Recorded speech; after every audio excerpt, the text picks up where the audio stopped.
Welcome back student to my channel never stop learning. तो आज का जो वीडियो है उसमें हम लोग क्या जानने वाले हैं। तो आज के वीडियो में हम लोग जो अलजेब्रा पोर्शन है आपके बुक का क्लास 10 का, उसका हम लोग रिवीजन करने वाले हैं। क्यों? क्योंकि मोस्ट ऑफ द स्कूल में अगर आप देखें जो सीबीएसई स्कूल्स हैं उसमें सितंबर के जो मंथ है उसमें आपका हाफ ईयरली का एग्जाम स्टार्ट हो जाता है।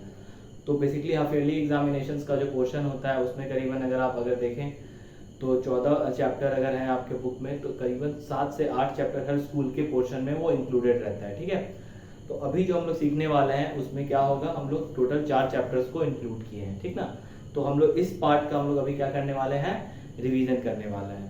तो इसमें जो चैप्टर्स इंक्लूडेड हैं वो क्या क्या चैप्टर्स रहेंगे।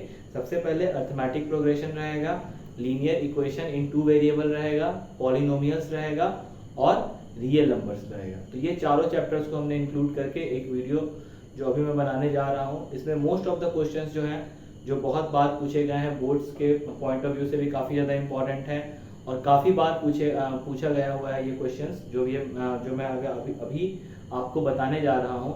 तो इस वीडियो को आप कम्प्लीटली लास्ट तक देखिएगा और इस वीडियो में मैंने जितने भी क्वेश्चंस को मैं डिस्कस करने जा रहा हूँ वो सारे क्वेश्चंस को आप ध्यान से बैठ के बनाइए और जहाँ भी आपको डाउट हो तो आप इस वीडियो को देख करके जिस भी क्वेश्चंस में आपको डाउट हो उसको आप कमेंट बॉक्स में लिख के जरूर हमें शेयर करें, ताकि जहाँ भी आपको प्रॉब्लम आए तो हम उसको रेक्टिफाई कर सकें। ठीक है, तो without wasting our time let's start our video. तो देखिए आप लोग, जैसा मैंने पहले बताया है कि revision for half yearly examination session 2022-2023। तो chapters which are included in this video is what? Arithmetic progression, linear equation in 2 variables, polynomials and real number। तो अभी जो हम लोग डिस्कस करने वाले हैं वो इन्हीं चारों चैप्टर्स से रिलेटेड जितने भी क्वेश्चंस हैं उसको हम लोग डिस्कस करेंगे। तो सबसे पहले हम लोग बारी बारी से एक एक चैप्टर को क्या करते हैं, लेते हैं और उसके वीडियोस को उसके क्वेश्चंस को सॉल्व करते हैं। तो आइए अब हम लोग सबसे पहले एपी के क्वेश्चन से स्टार्ट करते हैं। तो आइए अब हम लोग एक एक करके क्वेश्चंस को डिस्कस करते हैं। ठीक है, तो फर्स्ट क्वेश्चन जो है वो क्या है, देखिए, find the missing term in the AP. देखिए, मैंने इससे पहले वाले वीडियोस में आप लोगों के लिए अलग अलग से एपी का 5.1, 5.2, 5.3 सॉल्व करके बनाया हुआ है। तो मैं उसका जो डिस्क्रिप्शन है वो लिंक जो ये वीडियो के नीचे वाला जो डिस्क्रिप्शन होता है उसमें मैं डाल दूंगा उसका लिंक। ठीक है, तो अभी हम उसको बहुत ही ज्यादा बेसिक से स्टार्ट नहीं करेंगे, तो आप बिल्कुल एकदम तेज रफ्तार के साथ इस क्वेश्चन को समझिए। तो इसमें क्या है, फाइंड द मिसिंग टर्म। आपको क्या कैलकुलेट करना है, मिसिंग टर्म को कैलकुलेट करना है। जैसे ये फर्स्ट वाला टर्म जो है वो मिसिंग है और ये जो सीरीज है वो एपी में दिया हुआ है। तो इसको कैसे सॉल्व करेंगे, तो देखिए 1 2 3 4 5 6, वापस से काउंट करते हैं 1 2 3 4 5 6। तो अगर आप देखें तो सबसे पहले मैं यहाँ पे सॉल्यूशन बनाता हूँ। ठीक है, क्वेश्चन नंबर 1 का। तो अगर आप गौर करें तो इसमें सेकेंड टर्म a2 जो है वो कितना दिया हुआ है, 38 दिया हुआ है। कितना दिया हुआ है, 38। और 1 2 3 4 5 6, a6 जो है, a6 का जो वैल्यू है वो कितना दिया हुआ है, -22। आपको क्या कैलकुलेट करना है, आपको मिसिंग टर्म्स कैलकुलेट करना है। तो सबसे पहले हम लोग क्या जानते हैं, a2 को क्या लिख सकते हैं, a plus d is equal to what, 38 और a plus 5d is equal to what, -22। तो आपको क्या करना होगा, इन दोनों इक्वेशन को सॉल्व कर देना होगा। तो सॉल्व करते हैं, देखिए ध्यान से। तो यहाँ पे क्या हो जाएगा, -4d और यहाँ पे अगर आप देखेंगे तो 16। तो d इज इक्वल टू जो वैल्यू मिलेगा वो मिलेगा -4। क्या मिलेगा, -4। कैसे, अगर आप ध्यान से देखें तो a यहाँ पे क्या था, दोनों इक्वेशन को हमने सब्ट्रैक्ट किया तो यहाँ पे माइनस का साइन लगा, यहाँ पे भी माइनस का साइन लगा और यहाँ अच्छा सॉरी, यहाँ पे देखिए यहाँ पे क्या हो जाएगा, प्लस का साइन लगेगा। तो अगर अब हम लोग देखें तो क्या हो जाएगा, 8 2 10, 3 2 4, 3 2 5 1 6। तो ये आ जाएगा आपका कितना, 15 आ जाएगा। कितना आ जाएगा, 15। वो भी किसका आ जाएगा, माइनस का 15। किसका 15 आ जाएगा, माइनस का 15 आ जाएगा। ठीक है, आप वैसे भी अगर गौर करें तो ये जो टर्म है ना वो क्या हो रहा है, डिक्रीजिंग ऑर्डर में जा रहा है। किस ऑर्डर में जा रहा है, डिक्रीजिंग ऑर्डर में। तो आपका डी का वैल्यू कितना आ गया, -15। तो फर्स्ट टर्म क्या हो जाएगा, देखिए, तो अगर आप सेकेंड टर्म से देखें अगर तो क्या है, a2 अगर हम लोग देखें तो क्या लिखे थे, a प्लस d और a2 की वैल्यू कितनी थी, अगर आप गौर करें तो 38। तो a प्लस d का वैल्यू कितना है, -15। तो यहां से आपका a का जो वैल्यू होगा वो क्या हो जाएगा, 38 प्लस 15, दैट मींस 53। कितना मिल जाएगा आपको फर्स्ट टर्म, 53।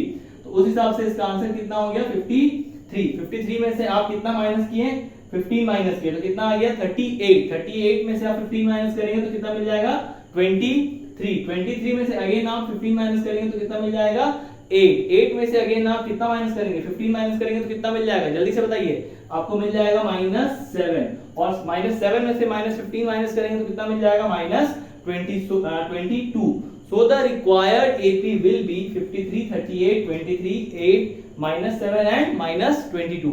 तो आई होप कि ये क्वेश्चन आपको समझ में आया होगा। देखिए आपको थोड़ा स्पीड में चलना है ताकि ये जो रिवीजन है हम लोग ज्यादा से ज्यादा क्वेश्चन को इसमें क्या कर सके, अटेम्प्ट कर सके।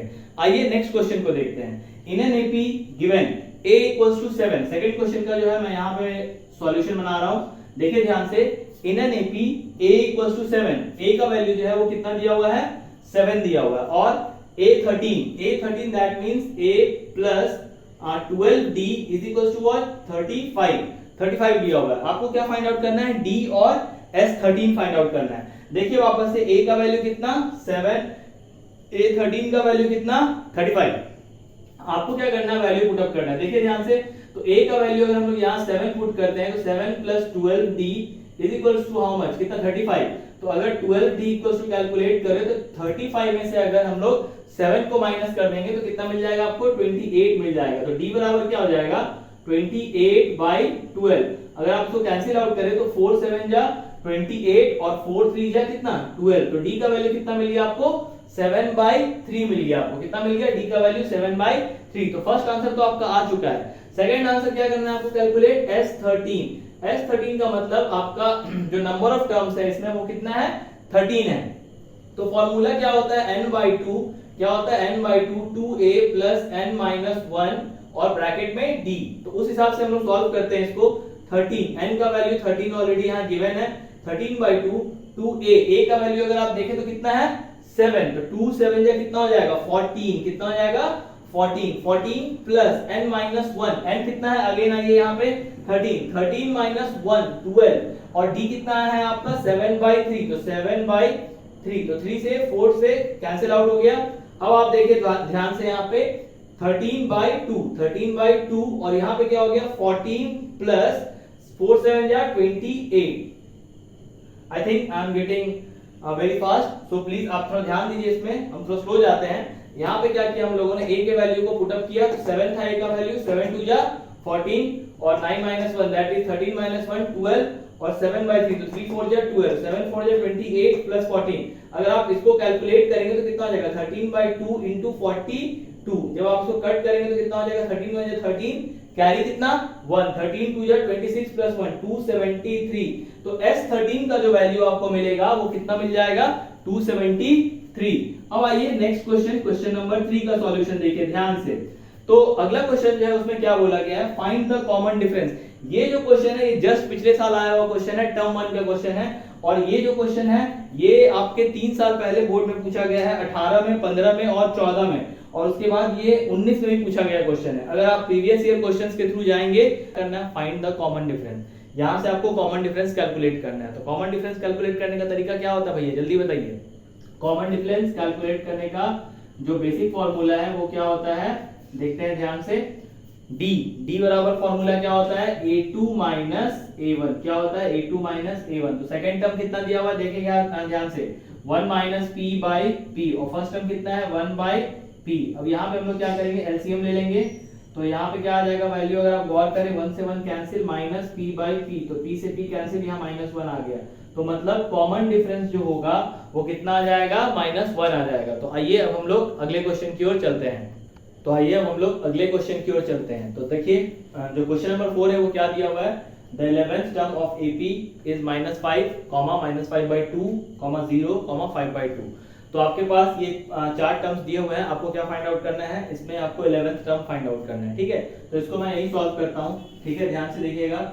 सॉल्यूशन नंबर कितना है ये, क्वेश्चन नंबर 4 का, ठीक है। तो 11th टर्म, तो सबसे पहले आपके पास a दिया हुआ है -5 और आपके पास a1 दिया हुआ और a2 भी दिया हुआ। तो d कैलकुलेट हम लोग कर लेंगे यहाँ से, कैसे, a2 - a1 से।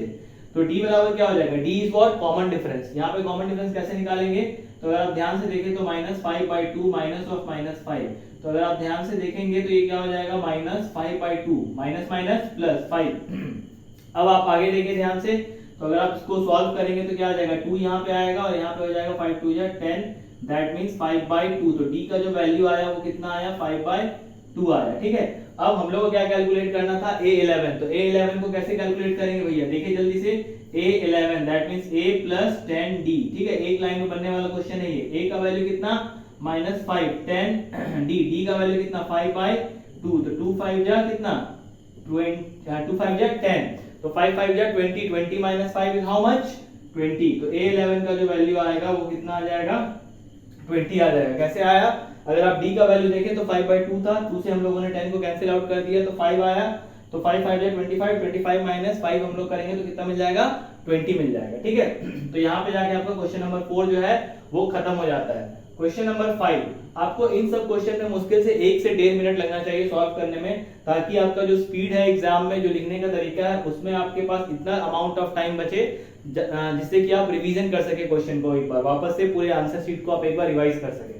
ठीक है, the first 3 numbers of an AP are, 3 number जो है वो एपी में दिए हुए हैं, ये मतलब आपके पास तीनों नंबर एपी में दिया गया है। आपको वैल्यू किसका कैलकुलेट करना है, y का वैल्यू कैलकुलेट करना है। तो y के वैल्यू को कैसे कैलकुलेट करेंगे, देखिए सिंपल सा चीज है, यहाँ पे 1 2 3 तीनों वैल्यू जो है वो एपी में दिए हुए हैं, आपको y का वैल्यू कैलकुलेट करना है।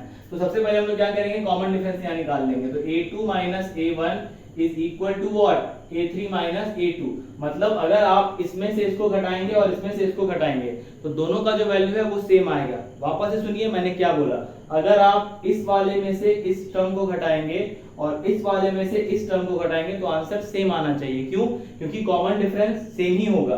तो आइए देखते हैं होता है या नहीं। तो 3y + 5 माइनस क्या हो जाएगा, 3y - 1। ठीक है, is equal to what, 5y + 1 minus 3y + 5। ठीक है, तो ये था क्वेश्चन आपके पास। अकॉर्डिंग टू क्वेश्चन हम लोग ऐसे प्रोसीड किए हैं। तो क्या हो जाएगा यहाँ पे, 3y + 5 है ना, ध्यान से देखेंगे, -3y और ये -1 प्लस, ठीक है, 5y + 1 माइनस 3y और ये प्लस माइनस -5। तो अगर आप गौर से देखें तो ये वाला पार्ट कैंसिल आउट हो गया, ये क्या हो गया, 5 + 1 6 हो गया यहाँ पे, और यहाँ पे क्या हो जाएगा, 5 - 3y दैट मींस 2y और 1 - 5, तो यहाँ पे कितना हो जाएगा, -4। तो अगर आप गौर करें तो 6 4 10 = 2y। तो y का वैल्यू अगर आप देखें तो कितना आ गया यहाँ पे, 5 आ गया। y = how much, y = 5। तो अब आइए हम लोग अगले क्वेश्चन की ओर चलते हैं। अगला क्वेश्चन देखिए, question number how much, 6। Question number 6 पे जाते हैं। देखिए क्या दिया हुआ है question number 6, if Sn = Sn का वैल्यू कितना दिया हुआ है, 5n² + 3n।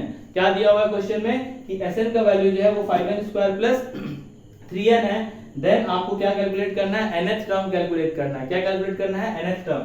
तो हम लोग को फार्मूला पता होना चाहिए nth टर्म कैलकुलेट करने का। nth टर्म कैलकुलेट करने का फार्मूला क्या होता है, Sn - Sn - 1। मतलब अगर मान लीजिए ये S2 है तो ये कितना होना चाहिए, S2 - 1 मतलब S1 होना चाहिए। तो एज इट इज हम लोग इस वैल्यू पे पुट अप कर देते हैं। Sn जहां पे n है वही चीज लिख देंगे हम लोग एज इट इज।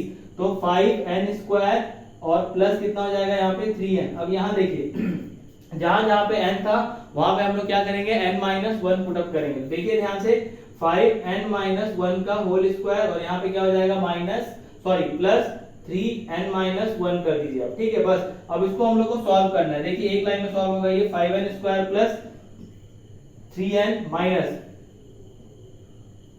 देखते हैं ध्यान से, यहाँ पे ब्रैकेट लगा के तो क्या हो जाएगा, ये n² + 1 माइनस 2n और यहाँ पे क्या हो जाएगा 3n - 3। ठीक है, इसको थोड़ा सॉल्व कर लेते हैं हम लोग ध्यान से। तो 5n² + 3n, अब ये माइनस अंदर मल्टीप्लाई होगा तो क्या हो जाएगा, 5n², फिर ये प्लस -5 माइनस माइनस प्लस, फिर 5 2 जा 10n, फिर क्या हो जाएगा माइनस प्लस -3n और फिर ये माइनस क्या हो जाएगा प्लस। देखिए आपका सारा जो है एक ही लाइन में आ जाएगा। ध्यान से वापस स्टेप को सुनिए एकदम ही ध्यान से, 5n² + 3n, फिर माइनस को हमने अंदर मल्टीप्लाई कर दिया, -5 × n², 5n², फिर माइनस प्लस -5 × 1 5, फिर माइनस माइनस प्लस, 5 2 जा 10n, फिर माइनस और प्लस क्या हो जाएगा, क्या हो जाएगा 3n, फिर माइनस माइनस प्लस। अब आप देखिए 5n² एक प्लस का था और एक माइनस का था, कैंसिल आउट हो गया। ठीक है, 3n प्लस एक 3n प्लस का था एक माइनस का था तो कैंसिल आउट हो गया। तो क्या बच गया, 10n बचा है। कितना बचा है, 10n। सॉरी यहाँ पे मैं लिख रहा हूँ, इसको मैं अच्छे से लिख देता हूँ, देखिए ध्यान से। यहीं पे मैं लिख देता हूँ, ठीक है। अब आप गौर से देखेंगे आप तो 10n दिख रहा है आपको, प्लस का है तो जल्दी से लिख लेंगे 10n। और क्या दिख रहा है आपको, यहाँ -5 में से अगर आप 3 को माइनस करेंगे तो कितना बचेगा, सॉरी -5 में से आप +3 को अगर माइनस करेंगे तो कितना बचेगा, आपको बच जाएगा -2। तो फाइनल आंसर हमारे हिसाब से जो आना चाहिए वो कितना मिलेगा आपको, 10n - 2। तो इस हिसाब से nth टर्म का जो वैल्यू मिला वो कितना मिला, 10n - 2। तो आइए हम लोग नेक्स्ट क्वेश्चन की ओर चलते हैं।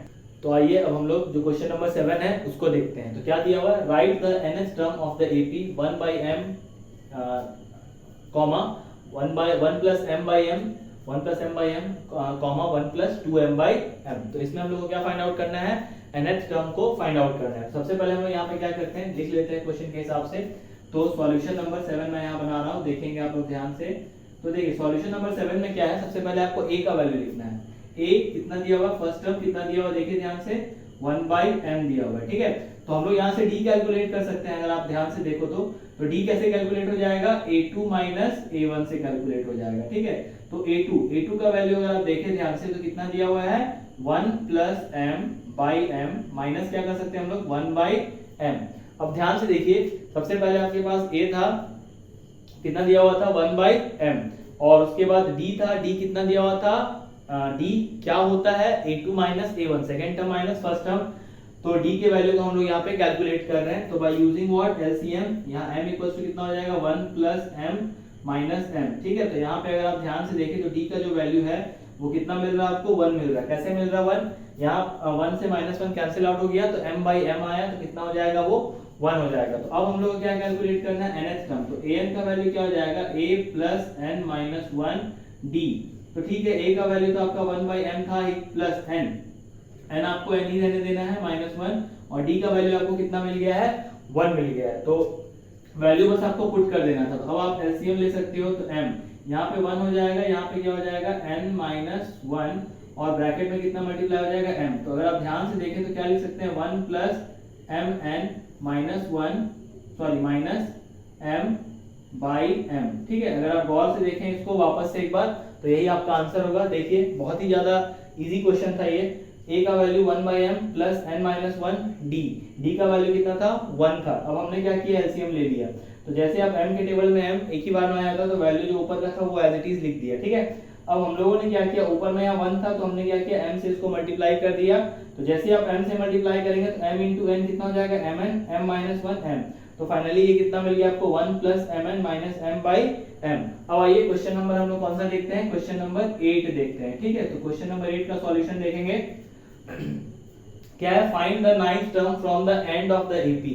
मतलब आपको एंड से 9th टर्म फाइंड आउट करना है। एंड कहने का मतलब पीछे से आपको 9वां टर्म जो है, 9th टर्म जो है उसको कैलकुलेट करना है। तो कैसे करेंगे, देखो भैया ध्यान से देखिए, अदरवाइज क्वेश्चन समझ में नहीं आएगा।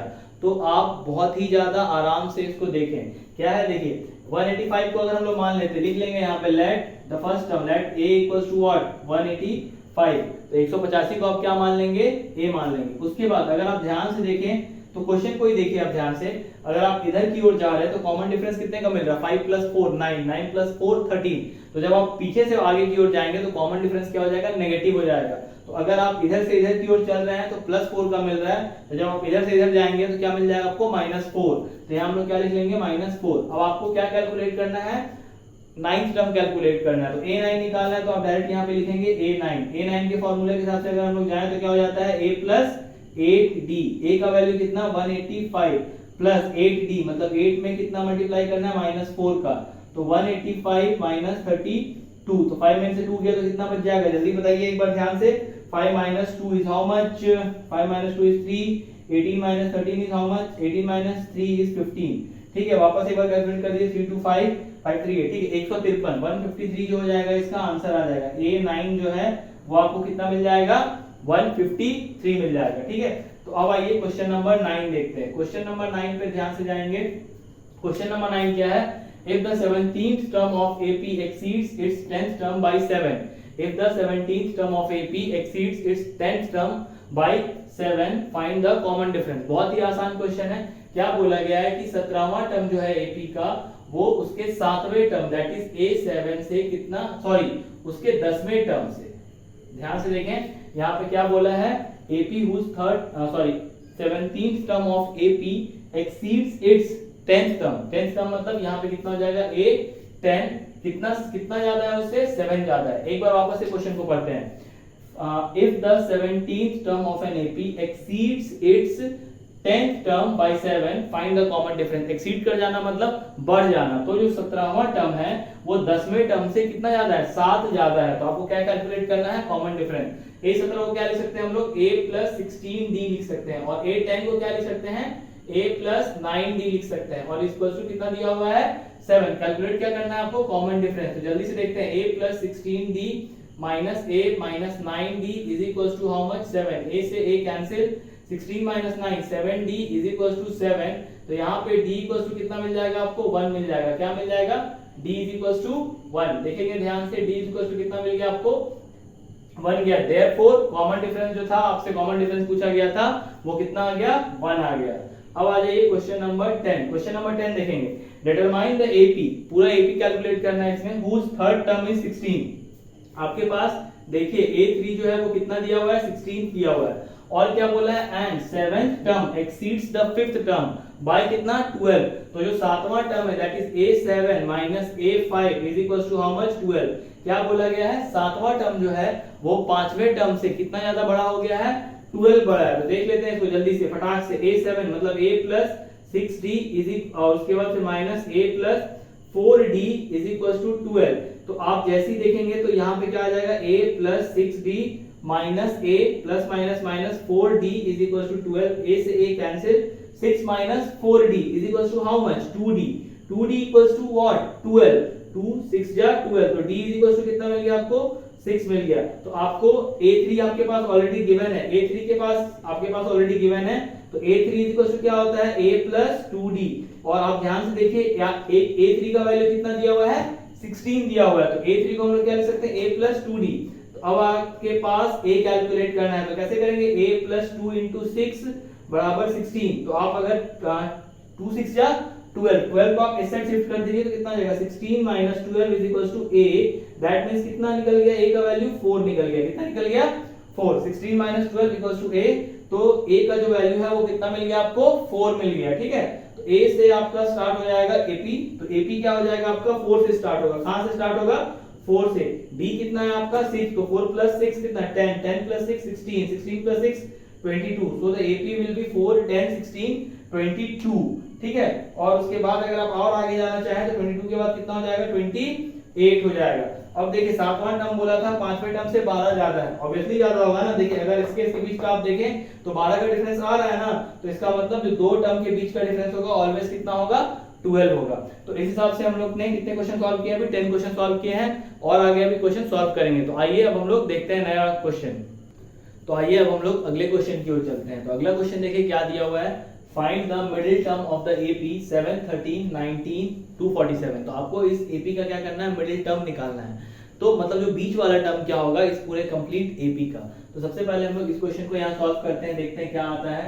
तो सॉल्यूशन नंबर 11, आप देखें ध्यान से, A का वैल्यू जो है कितना दिया हुआ है 7, D जो है यहाँ पे अगर आप गौर से देखें तो 6 का डिफरेंस है, 7 13 19। तो D इक्वल्स टू कितना आ जाएगा 6, और an जो है वो कितना दिया हुआ है 247 दिया हुआ। तो सबसे पहले हम लोग क्या कैलकुलेट कर लेंगे, n कैलकुलेट करेंगे। क्या कैलकुलेट करेंगे, n। तो n का वैल्यू देखिए कैसे आता है, an। तो डायरेक्ट मैं फॉर्मूला के हिसाब से कैलकुलेट करता हूं इसको।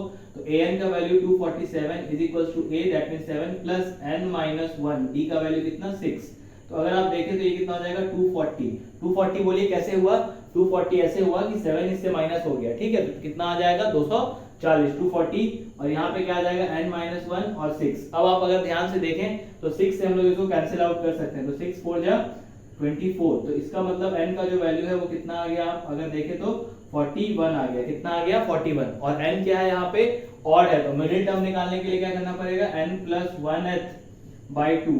ये टर्म होता है ना, अगर आप मीडियन वाला चीज पढ़े होंगे स्टैटिस्टिक्स में, तो ऑड नंबर के लिए क्या करते थे, n plus 1 by 2th term जो होता था वो हो जाता था आपका मीडियन। तो उस हिसाब से 41 प्लस 1 कितना हो जाएगा 42 बाई 2। दैट मींस कितना हो जाएगा 21st टर्म। तो 21th टर्म जो होगा वो क्या हो जाएगा, इसका मिडिल मोस्ट टर्म होगा। तो इसमें मिडिल मोस्ट टर्म जो निकालना है हम लोग को, मिडिल टर्म निकालना है, middle most not, middle term जो निकालना है वो कितना निकलेगा A21, तो A21 बराबर कितना हो जाएगा A, तो A का वैल्यू कितना है भाई देखो ध्यान से, A का वैल्यू 7, तो 7 प्लस 20D का वैल्यू कितना है 6, तो कितना आ जाएगा 7 26 2 26 या कितना हो जाएगा 120, 20 छक 120, 120 प्लस 7 127, तो फाइनल आंसर जो आपको मिलेगा जो मिडिल टर्म का वो कितना आ जाएगा 127 आ जाएगा।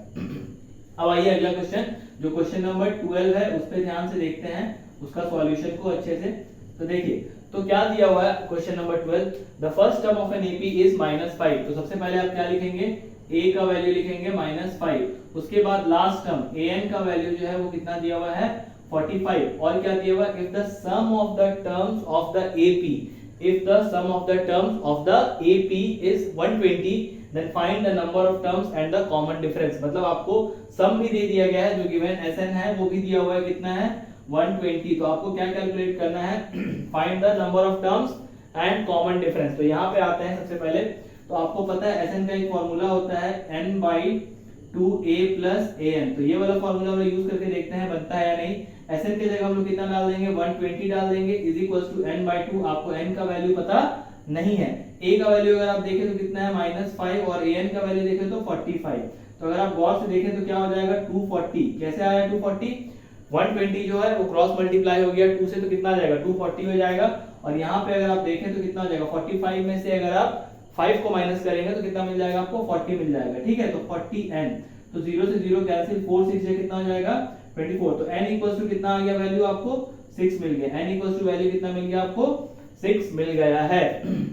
तो अब हम लोग क्या करना है फाइंड द कॉमन डिफरेंस, तो कॉमन डिफरेंस तो आपको निकालना होगा क्योंकि नंबर ऑफ टर्म्स हमको अभी तक मिला है, तो कॉमन डिफरेंस निकालने के लिए क्या करेंगे an वाला फार्मूला लगा दीजिए, तो an इक्वल टू क्या हो जाएगा, देखिए an का वैल्यू ऑलरेडी कितना दिया हुआ है 45, an का फार्मूला होता क्या है an equal to a + n - 1 d, तो an का वैल्यू 45, a कितना दिया हुआ है -5 + n - 1, n - 1 मतलब 6 - 1, और d आपको पता नहीं है, 45 माइनस था तो इधर चला जाएगा तो कितना हो जाएगा प्लस, तो ये हो जाएगा 50 और ये 5d हो जाएगा, क्यों हो जाएगा 5d 6 - 1 5d।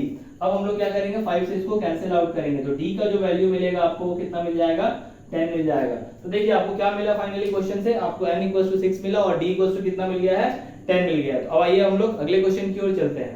अगला क्वेश्चन जो वो क्या दे रहा है देखिए, if Sn denotes the sum of the first n terms of an AP, prove that S12 = 3 of S8 - S4। तो देखते हैं यहाँ पे क्वेश्चन नंबर 12 का सॉल्यूशन, ध्यान से देखेंगे इसको, ठीक है, तो गौर से देखेंगे इसको। तो सबसे पहले तो sum of n terms, sum of n terms का आपको फार्मूला ऑलरेडी पता है, Sn = क्या होता है n/2 2a + n - 1 d। ये सारे फॉर्मूले आप लोग को मैंने जब इसका जनरल क्लास दिया था तब मैंने आप लोग को बताया था।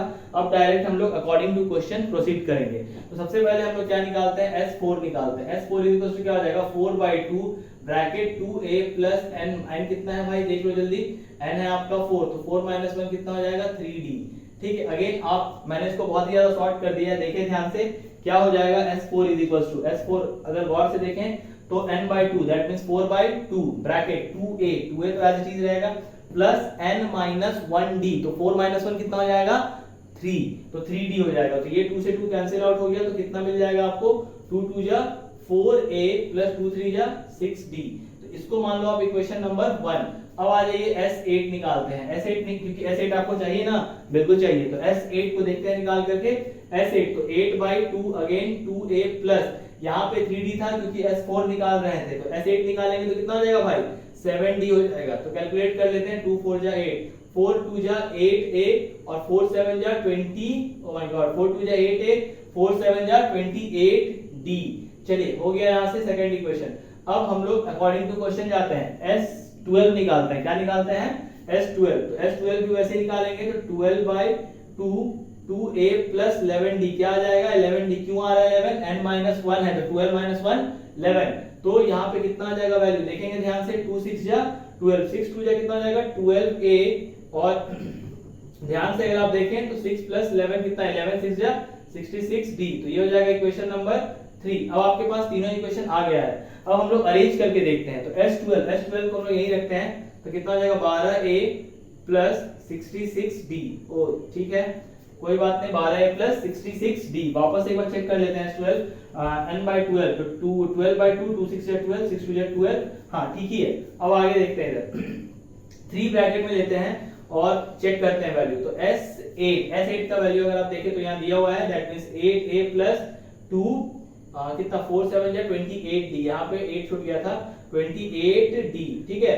तो 8a प्लस 28d, फिर माइनस क्या है S4 चेक करें वापस से, तो 2 4 जा 2 2 जा 4, 2 3 जा 6, तो ये एज इट इज लिखा हुआ है, तो 4a और प्लस माइनस हो जाएगा तो क्या हो जाएगा 60। ये सिंपल कैलकुलेशन है, आपको खुद से ही करना चाहिए। तो देखिए ध्यान से 8a minus 4a is how much 4a, और 28 माइनस 6 करेंगे तो कितना हो जाएगा भाई 22d हो जाएगा। अब आप इसको मल्टीप्लाई करके देखें, 3 4 जा 12a, और यहाँ पे आपका प्लस आएगा क्योंकि 28 के सामने प्लस का सिंबल है, तो यहाँ पे क्या हो जाएगा प्लस 66d। अब अगर आप देखें तो ये इक्वल्स टू क्या हो गया, LHS हो गया है। LHS का वैल्यू कितना है 12a प्लस 66d, और यहाँ भी अगर आप देखें तो 12a प्लस 66d आ चुका है। तो इस हिसाब से इसका भी क्वेश्चन का जो सॉल्यूशन है आपको मैंने बता दिया है। अब आइए हम लोग अगले क्वेश्चन की ओर चलते हैं। तो आइए अब हम लोग अगले क्वेश्चन की ओर चलते हैं। तो अगला क्वेश्चन जो है वो क्या दिया हुआ है, देखिए, if the sum of first 4 terms of an AP is 40 and that of the first 14 terms is 280, find the sum of its first n terms। ठीक है, तो स्टार्ट करते हैं इसको बनाना। तो सॉल्यूशन जो है ये कितना नंबर क्वेश्चन का है, क्वेश्चन नंबर 14 का है। देखिए ध्यान से देखेंगे आप लोग, क्या दिया हुआ है, सम ऑफ फर्स्ट 4 टर्म्स, मतलब S4 का वैल्यू दिया हुआ है। तो S4 इज इक्वल टू कितना दिया हुआ है, ये S4 इज इक्वल टू दिया हुआ है 40, और उसके बाद और क्या दिया हुआ है, सम ऑफ फर्स्ट 14 टर्म्स, मतलब S14 का वैल्यू जो है वो कितना दिया हुआ है 280 दिया हुआ है। कैलकुलेट क्या करना है आपको, sum of first n terms calculate करना, मतलब SN कैलकुलेट करना है आपको। तो सबसे पहले इसमें आपको क्या फाइंड आउट करना पड़ेगा, A फाइंड आउट करना पड़ेगा और N फाइंड आउट करना, D फाइंड आउट करना पड़ेगा। ठीक है, तो देखते हैं फटाफट इक्वेशन के हिसाब से बढ़ते हैं। तो अकॉर्डिंग टू क्वेश्चन देखिए क्या है S4, तो S4 इक्वल टू क्या है 40 इक्वल टू कितना हो जाएगा n बाई 2, तो कितना हो जाएगा 4 by 2, 2a plus n minus 1d, तो कितना हो जाएगा 3d मैंने क्यों लिखा आप समझ सकते हैं, 3d मैंने इसलिए लिखा है क्योंकि यहाँ पे 4 था, तो 4 माइनस 1 तो कितना हो जाएगा 3d। ठीक है, अगर अब मैं इसको और थोड़ा सा सिंप्लीफाई कर दूं तो 4 10 जा 40, 2 10 जा 20, तो 220 2a प्लस 3d, इसको हम लोग मान लेंगे इक्वेशन नंबर 1। ठीक है, अब आ जाइए इक्वेशन नंबर 2 के लिए। तो कितना हो जाएगा, यहाँ पे देखिए ध्यान से 14 दिया हुआ है आपका, S14 जो है वो कितना दिया हुआ है, अगर आप ध्यान से देखेंगे तो S14 कितना दिया हुआ है 280 दिया हुआ है। तो देखते हैं इसको, तो 280 n बाई 2, तो अगेन 14 बाई कितना 2, 2a plus n minus 1d, n कितना है 14 माइनस 1 13d, मतलब 13d। अब आप इसको कैलकुलेट करिए, 14 के टेबल में 28 आता है, 2 टाइम्स में आता है, तो 14 2 जा 28, तो 2 into 20 कितना हो जाएगा 40 इज इक्वल टू कितना 2a प्लस 13d। तो अगर आप ध्यान से देखेंगे तो आपका पहला इक्वेशन कितना आया 20 is equal to 20a plus 3d, और सेकंड इक्वेशन कितना आया 40 equal to 2a plus 13d। ठीक है, तो इसको हम लोग दोनों को क्या करेंगे, सॉल्व करेंगे। तो सॉल्व जैसे ही करेंगे तो सब्ट्रैक्ट करेंगे, तो देखते हैं क्या होता है, 40 is equal to 2a plus 13d, और माइनस क्या कर देंगे 22a प्लस 3d। जब भी आप सब्ट्रैक्ट करते हो तो क्या होता है, जो साइन होता है वो साइन कन्वेंशन का रूल फॉलो करना है, जहां जहां प्लस है वहां माइनस लगा देंगे। तो ये वाला जो पार्ट है वो कैंसिल आउट हो जाएगा, और 40 माइनस 20 कितना हो जाएगा, अगर आप ध्यान से देखो तो 20, और अगर 13 में से 3 चला जाएगा तो कितना बच जाएगा 10d। तो d का वैल्यू जो है वो कितना मिल गया आपको, d का वैल्यू आपको मिल गया 2, कितना मिल गया आपको, d का वैल्यू 2 मिल गया। ठीक है, अब आप चाहे इस इक्वेशन में चाहे इस इक्वेशन में, किसी भी इक्वेशन में d का वैल्यू को पुट करेंगे और वहां से आपको क्या मिल जाएगा, a का वैल्यू मिल जाएगा। तो हम लोग इस इक्वेशन में पुट करते हैं क्योंकि ये छोटा इक्वेशन दिख रहा है, तो d का वैल्यू आप यहाँ पे डालें तो कितना हो जाएगा 20 प्लस 20 इज इक्वल टू क्या दिया हुआ है, ध्यान से देखें 2a प्लस 3d, 3 के जगह तो 3 रहेगा, d के जगह कितना आ जाएगा 2 आ जाएगा, तो यहाँ पे कितना आ जाएगा 2। तो अब क्या हो जाएगा 20 minus 6 is equal to 2a, तो देखिए 3 2 जा 6, तो 6 उस साइड गया तो किसमें आ जाएगा माइनस में, तो 20 माइनस 6 इज हाउ मच 14, तो 14 2a, तो a बराबर कितना मिल गया आपको 7 मिल गया, क्या मिल गया a बराबर 7। तो आपके पास d भी पता चल गया, आपको a भी पता चल गया है। तो अब हम लोग क्या करेंगे, SN निकालेंगे, क्या निकालेंगे SN। तो SN के लिए यहाँ पे हम लोग आ जाते हैं, तो Sn का फॉर्मूला क्या हो जाएगा n/2, तो n/2 को आप एज इट इज n/2 ही रहने दीजिए। अंदर में क्या लिखेंगे 2a, तो a का वैल्यू अगर आप देखें तो 7, तो 27 प्लस n-1d, n-1 ही रहेगा और d के जगह हम लोग क्या डाल देंगे 2 डाल देंगे, तो यहाँ पे हम लोग 2 डाल देते हैं। चेक करते हैं क्या आता है n/2, यहाँ पे 7 2 जा 14 प्लस 2 n-2, ठीक है। अब इसको थोड़ा सा और इसको सिंप्लीफाई करने की कोशिश करते हैं, तो n/2 कितना हो जाएगा 14 - 2 हो जाएगा 12 प्लस 2n, ठीक है।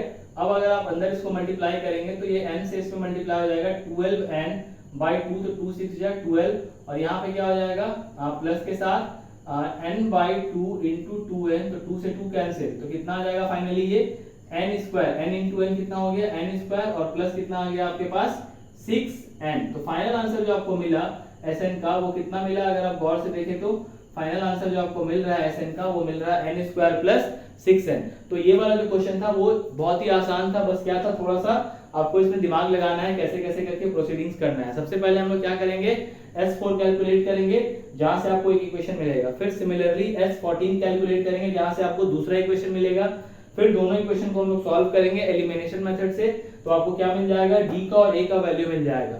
फिर जैसे ही आपको d और a का वैल्यू मिलेगा आप क्या करोगे, जो मेन इक्वेशन Sn का होता है उसमें वैल्यू को पुट अप करोगे तो आपको क्या मिल जाएगा Sn का वैल्यू मिल जाएगा। अब आ जाइए नेक्स्ट क्वेश्चन देखते हैं, क्वेश्चन नंबर 15। क्वेश्चन नंबर 15 देखते हैं क्या दिया हुआ है।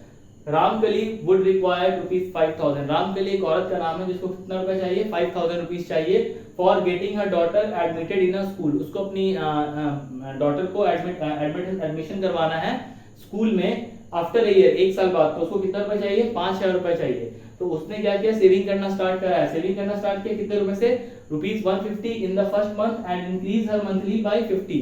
मतलब कहने का मतलब है वो फर्स्ट मंथ में कितना बचाई 150 बचाई, उसके बाद फिर वो अगेन क्या करेगी और 50 इसमें ऐड करते जाएगी। तो पहले मंथ में 150, फिर इसमें ऐड की 50 तो कितना हो जाएगा 200, फिर अगले मंथ में ऐड करेगी 250, ऐसे ऐसे करके ये कहां तक इसको लेके जाना है 12 मंथ तक लेके जाना है, ठीक है। तो आपको ये बोला गया है कि आप बस ये बताओ कि find if she will be able to arrange the required money after 12 month. क्या वो 12 महीने के बाद इतना रुपया कलेक्ट कर पा रही है या नहीं कर पा रही है, ये चीज आपको बताना है। क्वेश्चन आपको समझ में आया? देखिए वापस एक बार, एक रामकली नाम की औरत है जिसको 5000 रुपए की जरूरत है। क्यों? क्योंकि उसको अगले साल अपनी जो बेटी है उनको उसका एडमिशन करवाना है उनको, ठीक है। तो अब उसमें क्या है कि 150 रुपीज वो फर्स्ट मंथ में सेव करती है, उसके बाद उसी 150 में 50-50 का इंक्रीमेंट करती है, ठीक है। तो आफ्टर 12 मंथ्स 12 महीने बाद आपको ये चेक करना है कि क्या वो उस बजट तक पहुंच पाई है या नहीं पहुंच पाई है। तो चलिए चेक करते हैं। तो देखिए इसमें आपके पास क्या दिया हुआ है, ए दिया हुआ है कितना 150 और डी कितना दिया हुआ है 50, एन कितना है आपके पास 12 है। तो आपको क्या निकालना है S12 निकालना है। तो 12/2 2a मतलब 2 इंटू कितना 150 और प्लस n-1, तो n कितना है 12 -1 और d कितना हो जाएगा 50। अब आप कैलकुलेट करके फटाफट देखिए 2 से 6, तो यहाँ पे 6 आ जाएगा अपने आप और 2 से कितना हो जाएगा 300, ठीक है। 150 को डबल करिएगा 150 इंटू 2 300 है ना, और उसके बाद इसको कैलकुलेट करेंगे तो 11 × 5 = 55 550। अगर आप इसको वापस से देखें तो कितना हो जाएगा 850 हो जाएगा और यहाँ 6 है। अब आप इसको कैलकुलेट करिए 6 0 जा 0, 6 5 30 का 0 कैरी कितना 3, 6 8 जा 48 प्लस 3 50 100। तो आप अगर गौर से देखें तो इसको कितना रुपया लाना था एडमिशन करवाने के लिए 5000 रुपीज का जरूरत था, लेकिन जब ये कंटिन्यूअसली सेविंग की है 12 मंथ तक तो इसको कितना रुपया मिला है 5100 रुपीज, मतलब 5100 रुपीज को मिला है। तो यहाँ पे आपका आंसर क्या हो जाएगा yes she arrange that much amount of money so that जो उसकी जो बेटी है वो क्या हो जाएगी एडमिशन उसको मिल जाएगा अगले 12 मंथ के बाद, मतलब अगले साल या नेक्स्ट ईयर में उसको एडमिशन मिल जाएगा। ये जो है ना वैल्यू एडिशन क्वेश्चन है, इसमें आपको क्वेश्चन और पूछा जा सकता है कि इस चीज से आपको क्या मतलब सीख मिला है, क्या वैल्यू आप इससे गेन किए हैं। तो इसमें यही वैल्यू गेन किया गया है कि इसमें जो औरत है जो लेडी है वो बहुत ही ज्यादा अवेयरनेस दिखा रही है अपनी बेटी को क्या करने के लिए शिक्षा दिलवाने के लिए, मतलब एजुकेशन दिलवाने के लिए, ठीक है। तो ये चीज आपका क्वेश्चन आता है, ये 4 मार्क्स या 3 मार्क्स का क्वेश्चन आता है, इसको वैल्यू एडिशन क्वेश्चन बोलते हैं, that is VBQ value based question, ठीक है। तो आइए अब हम लोग अगले क्वेश्चन की ओर चलते हैं। तो देखिए अगला क्वेश्चन जो है क्या दिया हुआ है, for what value of n are the nth term of 2ap this one is the first AP and this one is the second AP are equal. तो आपको क्या पता करना है कि इस दोनों एपी का कौन सा टर्म जो होगा वो आपस में इक्वल होगा। तो मान लेते हैं कि एक एपी के फर्स्ट टर्म को स्मॉल ए से डिनोट करते हैं, ठीक है। यहाँ पे मैं बना रहा हूँ सॉल्यूशन, तो देखेंगे आप ध्यान से सॉल्यूशन क्वेश्चन नंबर कितने का, 16 का, ठीक है। तो 16 में अगर आप देखें तो लेट ए बराबर मान लेते हैं छोटा वाला को, पहले वाले को, तो ए 63 हो गया और डी इसके लिए कितना हो गया है, अगर आप गौर से देखें तो 63 65 मतलब 2 है डी, तो डी ले लेते हैं 62 और इसका जो an होगा वो क्या हो जाएगा, नेक्स्ट वाला जो AP है उसके an से बराबर होगा। देखते हैं, तो इसमें कैपिटल A ले लेते हैं इसको, तो A बराबर कितना हो जाएगा 3 और इसमें कैपिटल D ले लेते हैं, तो D बराबर कितना हो जाएगा 3 10 17, तो मतलब कितना 3 10 मतलब 7 का डिफरेंस है, तो 3 7 और इसमें हम लोग को an करना है। तो अकॉर्डिंग टू क्वेश्चन क्या हो जाएगा, an जो है वो किसके बराबर है, an के बराबर है। तो सॉल्व करते हैं इसको, a plus n minus 1d, तो a plus n minus 1d के हिसाब से कैलकुलेट करके देखते हैं। देखिए a that mean 63 plus n minus 1d, आपको n पता है क्या, n ही तो नहीं पता है, तो n माइनस 1 और d का वैल्यू कितना है 2, ठीक है। यहाँ पे आप देखिए a कितना है 60 सॉरी a इसमें कितना है 3 है, तो यहाँ पे हम लोग क्या लिख देंगे 3 प्लस n माइनस 1 और d कितना है 7। सॉल्व करते हैं, 63 प्लस 2n माइनस 2, यहाँ पे कितना हो जाएगा 3 प्लस 7n माइनस 7, तो 63 माइनस 2 करेंगे तो 61 हो जाएगा और 7 माइनस 7 में से 3 जाएगा तो कितना बचेगा -4 और ये वाला जो -4 है अगर आप इसको इधर लेके आएंगे तो +4 हो जाएगा, ठीक है। और 7n माइनस ये कितना हो जाएगा 2n, तो ये हो जाएगा 65 इज इक्वल्स टू कितना 5n, तो ये फाइनली आपको 13 मिलेगा। n इज इक्वल्स टू कितना आंसर आ जाएगा आपका 13। तो जो 13वां टर्म होगा इन दोनों एपी का जो 13th टर्म होगा ना, वहां पे जाकर के दोनों की वैल्यू जो है वो क्या आ जाएगी, सेम आ जाएगी, ठीक है। तो आपको n कैलकुलेट करना था कि for what value of n, तो यहाँ पे जो 13वां टर्म आएगा उसका जो वैल्यू आएगा वो दोनों आपस में क्या होगा, इक्वल हो जाएगा। अगला क्वेश्चन देखते हैं, the sum of second and seventh term. तो क्या दिया हुआ है यहाँ पे कि सम, तो s2 प्लस s7 जो है कितना दिया हुआ है 30 दिया हुआ है, ठीक है। और क्या बोला है, इफ इट्स 15th टर्म, 15वां टर्म जो है अगर आप देखें तो 15वां term that means a15th term is 1 less than twice its 8th term, मतलब 1 less than twice its 8th term, 8th term से एक क्या है, डबल का कम है, मतलब ट्वाइस इट्स 8th टर्म, तो 8th टर्म का डबल कर दीजिए और उसमें से क्या करिए -1 कर दीजिए। तो ये आपके पास दो स्टेटमेंट इस क्वेश्चन के हिसाब से दिया हुआ है। तो आपको क्या करना है कि फाइंड द एपी, आपको टोटल वैल्यू को कैलकुलेट करके आपको एपी निकालना है। तो स्टार्ट करते हैं हम लोग। तो सबसे पहले वाले को सॉल्व करते हैं। तो अगर आप देखें तो क्या करते हैं, यही पे मैं सॉल्व करता हूं, ठीक है। तो पहले इसको हम लोग लिख सकते हैं a प्लस 14d, ठीक है, और यहाँ पे क्या हो जाएगा a प्लस 7d और यहाँ -1 है, तो ये क्या हो जाएगा a plus 14d is equal to कितना हो जाएगा 2a प्लस 14d और यहाँ पे क्या हो जाएगा -1, क्योंकि -1 ये होल के साथ नहीं है, ये इसके साथ -1 में नहीं, ये कंप्लीट से अलग से -1 लगा हुआ है, इसलिए हमने इसको इसी से मल्टीप्लाई नहीं किया है, ठीक है। तो 14d से 14d कैंसिल आउट हो जाएगा। अब अगर देखो तो 1 को मैं उधर भेज दे रहा हूं और 2a माइनस a, तो a का जो वैल्यू अगर आप देखें यहां से तो कितना मिल जा रहा है आपको 1 मिल जा रहा है। a का वैल्यू कितना मिल जा रहा है 1 मिल जा रहा है। बस याद क्या रखना है आपको कि इस 2 को इसके साथ मल्टीप्लाई मत कर दीजिएगा, अदरवाइज ये गलत हो सकता है, ठीक है। तो अब आइए हम लोग नेक्स्ट पार्ट को सॉल्व करते हैं। नेक्स्ट पार्ट s2 को आप क्या लिख सकते हैं जल्दी बताइए, 2/2 2a का वैल्यू कितना है 1, तो a का वैल्यू हम लोग 1 निकाल चुके हैं, तो 1 प्लस n माइनस 1, तो n का वैल्यू कितना है 2, तो 2 माइनस 1 1 और d का वैल्यू आपको पता नहीं है। आप चाहें तो यहां से निकाल भी सकते थे d का वैल्यू किसी भी एक इक्वेशन पे रख के, लेकिन कोई बात नहीं, चलिए यहां से निकाल लेंगे हम लोग d का वैल्यू। तो d इज इक्वल टू क्या हो जाएगा, अगेन 7 है ना, तो 7 को लिख लेते हैं हम लोग ध्यान से, यहाँ पे आप ऐसे इसको ऐसे कर लीजिए, ठीक है। तो क्या हो जाएगा 7, तो 7/2 कितना हो जाएगा 7/2 और अगेन 2 क्योंकि a का वैल्यू तो ऑलरेडी 1 दिया हुआ है और प्लस कितना हो जाएगा 6d, कितना हो जाएगा 6d इज इक्वल टू 30, तो दोनों का वैल्यू मिला करके कितना दिया हुआ है 30, तो 2 से 2 कैंसिल आउट हो गया, ये 1 बच गया, तो 2 प्लस d प्लस, यहाँ पे ध्यान देने वाली बात क्या है, अगर आप 7/2 को 2 से मल्टीप्लाई करेंगे तो कितना मिल जाएगा आपको, 2 से 2 कैंसिल आउट होकर के 7 मिलेगा। फिर उसके बाद 7/2 को जब आप 6d से मल्टीप्लाई करेंगे तो 2 3 जा कितना हो जाएगा 6 और 7 3 जा कितना हो जाएगा 21d हो जाएगा और यहाँ पे कितना बच जाएगा आपका 30। अब आप इसको देखिए थोड़ा ध्यान से क्या आ रहा है, तो 7 और 2 करने से 9 आ रहा है और यहाँ पे कितना हो जा रहा है 21 + 1 22d आ जा रहा है और यहाँ पे क्या मिल रहा है आपको 30 मिल रहा है। कितना मिल रहा है आपको 30 मिल रहा है। तो अगर आप इसको इससे माइनस करते हैं तो कितना आ जाता है, अच्छा d का वैल्यू देख लीजिए भाई, कुछ खतरनाक टाइप से तो नहीं ना आ जा रहा है। अगर देखें तो कैलकुलेट करके देखते हैं, देखिए तो क्या आ जा रहा है 2/2 तो n/2 तो n is how much, second term तो 2/2 ठीक है, 2 माइनस और d n-1 2 - 1d ये भी सही है। 7/2 मतलब 8 सेवेंथ टर्म बोला था ठीक है 7/2 और उसके बाद फिर 6d भी सही है, तो 2 से 2 कैंसिल 7 नहीं ठीक है 7 ठीक है 7 और 2 3 6 7 से 21d प्लस d कितना 22d। तो कहने का मतलब यहाँ से आप अगर देखो तो 22d इज इक्वल टू कितना मिल जा रहा है आपको 21 मिल जा रहा है। तो d का वैल्यू जो है कितना आ जा रहा है 21/22 आ जा रहा है। तो अगर आप इसमें कैलकुलेट करेंगे तो वैल्यू क्या मिलेगा आपको, क्योंकि आपके पास a मिल गया और आपके पास क्या मिल गया है d मिल गया है। तो एक बार इसको हम लोग चेक करके देखते हैं। तो देखिए d का वैल्यू 21/22 आ रहा है जो कि इतना नहीं आना चाहिए। तो हो सकता है शायद हम लोगों ने कहीं ना कहीं कुछ ना कुछ गड़बड़ी किया है। एक बार वापस से पढ़ते हैं क्वेश्चन को। The sum of second and seventh term of an AP is 30। यहीं पे गलती हुआ है। देखिए कैसे पता चला आपको, यहाँ पे इन लोगों ने सम ऑफ सेकंड टर्म मतलब ये सेकंड टर्म और सेवेंथ टर्म का सम दिया हुआ है और हमने क्या किया था S2 ले लिया था उसे, ठीक है।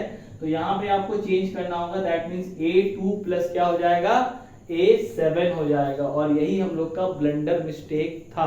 तो इस टाइप के मिस्टेक को आप थोड़ा अवॉइड करिएगा, ठीक है। तो आप ध्यान देंगे, थोड़ा सा क्वेश्चन में हल्का सा चेंजेस आया है, आप जल्दी से देखिए फटाफट, यहाँ पे आप बन जाएगा क्वेश्चन, बहुत ज्यादा इजी है। और फर्स्ट टाइम पे थोड़ा सा क्या हो गया था, प्रॉब्लम आ गया था। इसको देखेंगे तो A2 तो क्या हो जाएगा A प्लस D और फिर उसके बाद क्या हो जाएगा A plus 6D is equal to how much 30। तो ये A कितना हो जाएगा 2A और A का वैल्यू ऑलरेडी 1 दिया हुआ है और यहाँ पे कितना हो जाएगा 7D इज इक्वल टू 30। तो 7D के साथ आपको कितना मिल जाएगा 28। तो D का जो वैल्यू होगा वो कितना मिल जाएगा आपको 4। तो देखिए ये एकदम माइनर सा मिस्टेक था, लेकिन देखिए क्योंकि जो D का वैल्यू है वो 22/21 आ गया था, जो कि पॉसिबल नहीं है क्योंकि वो फिर वो पॉइंट में आ जाता है, ठीक है। या वो फ्रैक्शन इतना खतरनाक था कि उसको देख के ही लग रहा था कहीं ना कहीं हम लोग इसमें क्या कर रहे हैं, गलती कर रहे हैं। तो भाई ऐसा कभी क्वेश्चन में आए तो आप क्या करेंगे, उसमें थोड़ा सा दिमाग चलाएंगे और एक बार वापस से क्वेश्चन को क्या करेंगे, रीड करेंगे, आपको जरूर आपका गलती जो है वो पता चल जाएगा, ठीक है। तो अब आपको AP फाइंड आउट करना है। तो A तो 1 है, D 4 है, तो 4 इसमें जोड़ दीजिए, 5 फिर इसमें 4 जोड़ दीजिए, 9 फिर से 4 जोड़ दीजिए, फिर ऐसे करके जो आपका AP आ गया वो कितना आ गया 1 5 9 13। तो इस तरह से हम लोगों ने अभी क्या देखा, AP के सारे क्वेश्चंस को हम लोग यहाँ पे क्या कर चुके हैं, खत्म कर चुके हैं। तो अब हम लोग जो अगला एक्सरसाइज पढ़ने वाले हैं वो कौन सा एक्सरसाइज पढ़ेंगे, पॉलिनोमियल। तो अभी हम लोग इसमें पॉलिनोमियल्स का क्वेश्चन करते हैं।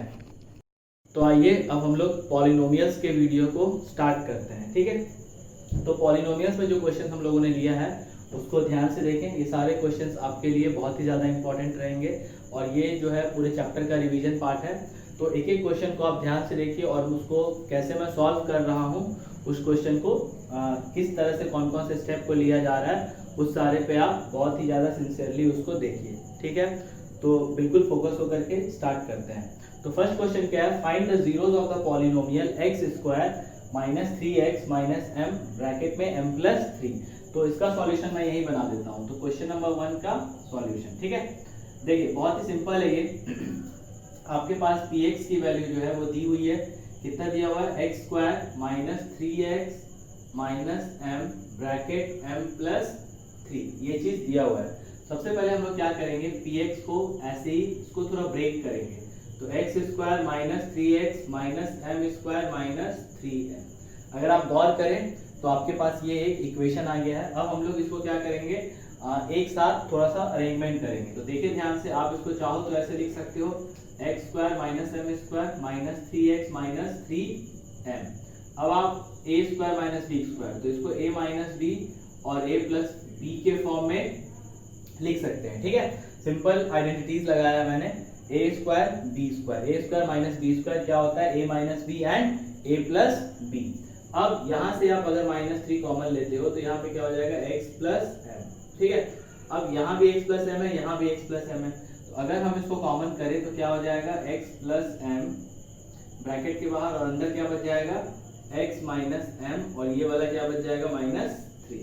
ठीक है, इक्वल टू 0 चल रहा है ना, क्योंकि हम लोग मिडिल टर्म ब्रेक कर रहे हैं। तो कहने का मतलब क्या, अब हम लोग एक एक करके 0 पे इक्वेट करते हैं।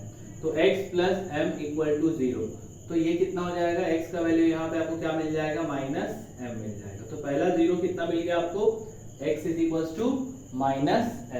अब दूसरे पे आते हैं, x minus m minus 3 equal to 0। तो जब हम लोग इसको इक्वेट करेंगे तो क्या हो जाएगा, x इक्वल टू कितना आ जाएगा, देखिए m इधर आ जाएगा और 3 भी इधर आ जाएगा, क्योंकि कांस्टेंट है तो m प्लस 3।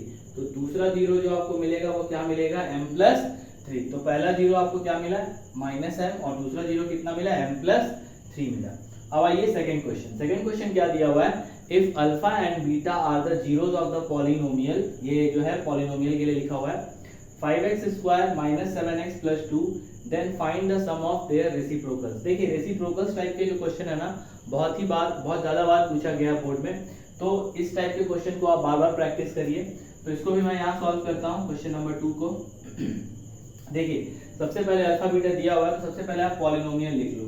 तो px इज इक्वल टू कितना लिख लेंगे हम लोग, 5x square minus 7x plus 2। ठीक है, क्या लिख लेंगे, 5x square minus 7x plus 2। अब आपको क्या करना है, इसमें अल्फा एंड बीटा का वैल्यू निकालना है ना, नहीं उसके रेसिप्रोकल का सम निकालना है। तो सबसे पहले आप क्या करें, अल्फा प्लस बीटा लिख लें, alpha plus beta. Alpha plus beta क्या होता है, sum of the zeros, formula -b/a। तो उस हिसाब से आपका फॉर्मूला के हिसाब से यहाँ पे क्या आ जाएगा, -b का वैल्यू है -7, ऑलरेडी पहले से ही -7 है वहां पे, बाई a का वैल्यू कितना है 5। तो फाइनली आपको कितना मिल गया, ये 7/5 मिल गया। क्या मिल गया आपको, 7/5। तो ये मिल गया आपको sum of the zeros. Similarly आप क्या निकाल लो, प्रोडक्ट ऑफ द जीरोस निकाल लो। तो प्रोडक्ट ऑफ द जीरोस क्या होता है, फॉर्मूला c/a। तो यहाँ पे आप लिख लो पहले c/a, फिर इसको आगे बढ़ाते हैं। c का वैल्यू देखिए कितना है 2 है, और a का वैल्यू कितना है 5। ठीक है, तो आपको sum of zeros and product of zeros पता चल चुका है। ठीक है, अब आपको रेसिप्रोकल निकालना था। तो अगर मान लीजिए अल्फा एक रूट है, ठीक है, तो इसका रेसिप्रोकल क्या हो जाएगा, 1/अल्फा, और बीटा अगर आपका दूसरा रूट है तो क्या हो जाएगा उसका 1/बीटा, यही होगा ना। अगर मान लेते हैं अल्फा एक रूट है आपके पास, let alpha be the one root, then their reciprocal is, then मतलब उसका रेसिप्रोकल क्या हो जाएगा, देन देयर रेसिप्रोकल इज 1/अल्फा एंड 1/बीटा। तो अब इन दोनों का सम करते हैं पहले हम लोग। तो यहाँ पे सॉल्व करते हैं, देखिए 1/अल्फा प्लस 1/बीटा। आप क्या करो, सिंपली एलसीएम ले लो, तो अल्फा इंटू बीटा हो जाएगा यहाँ पे, और अल्फा से अल्फा कैंसिल, यहाँ पे क्या आ जाएगा बीटा, और यहाँ पे बीटा से बीटा कैंसिल आउट हो जाएगा, अल्फा इंटू 1 अल्फा। ठीक है, अब आप गौर करो, तो ये बीटा प्लस अल्फा या अल्फा प्लस बीटा सेम ही है। तो बीटा प्लस अल्फा का वैल्यू हम लोगों ने कितना फाइंड आउट करा है, 7/5। तो यहाँ आप क्या लिख लोगे, 7/5। अल्फा इंटू बीटा का देखिए वैल्यू हम लोगों ने कितना निकाला है, 2/5। तो यहाँ पे आप क्या लिखेंगे, 2/5। 5 से 5 कैंसिल आउट हो जाएगा, क्या मिल जाएगा आपको, 7/2 मिल जाएगा। क्या मिल जाएगा, 7/2। तो फाइनल आंसर जो होगा, सम ऑफ देयर रेसिप्रोकल्स, मतलब किसके रेसिप्रोकल्स, रूट्स जो है अल्फा और बीटा, उसके रेसिप्रोकल्स का सम। तो अब अभी आप देखिए अगर, तो क्या है 1/अल्फा 1/बीटा, इन दोनों का सम हम लोगों ने निकाला, कितना आ गया, 7/2। अब देखिए third question, find the number of zeros for the given graph. अब आपके पास ये ग्राफ ड्रॉ है, और आपको इसमें क्या बताना है कि कितने नंबर ऑफ जीरोस हैं। तो ये बहुत ही सिंपल चीज है, इसको आप देख के एक लाइन में बता सकते हो।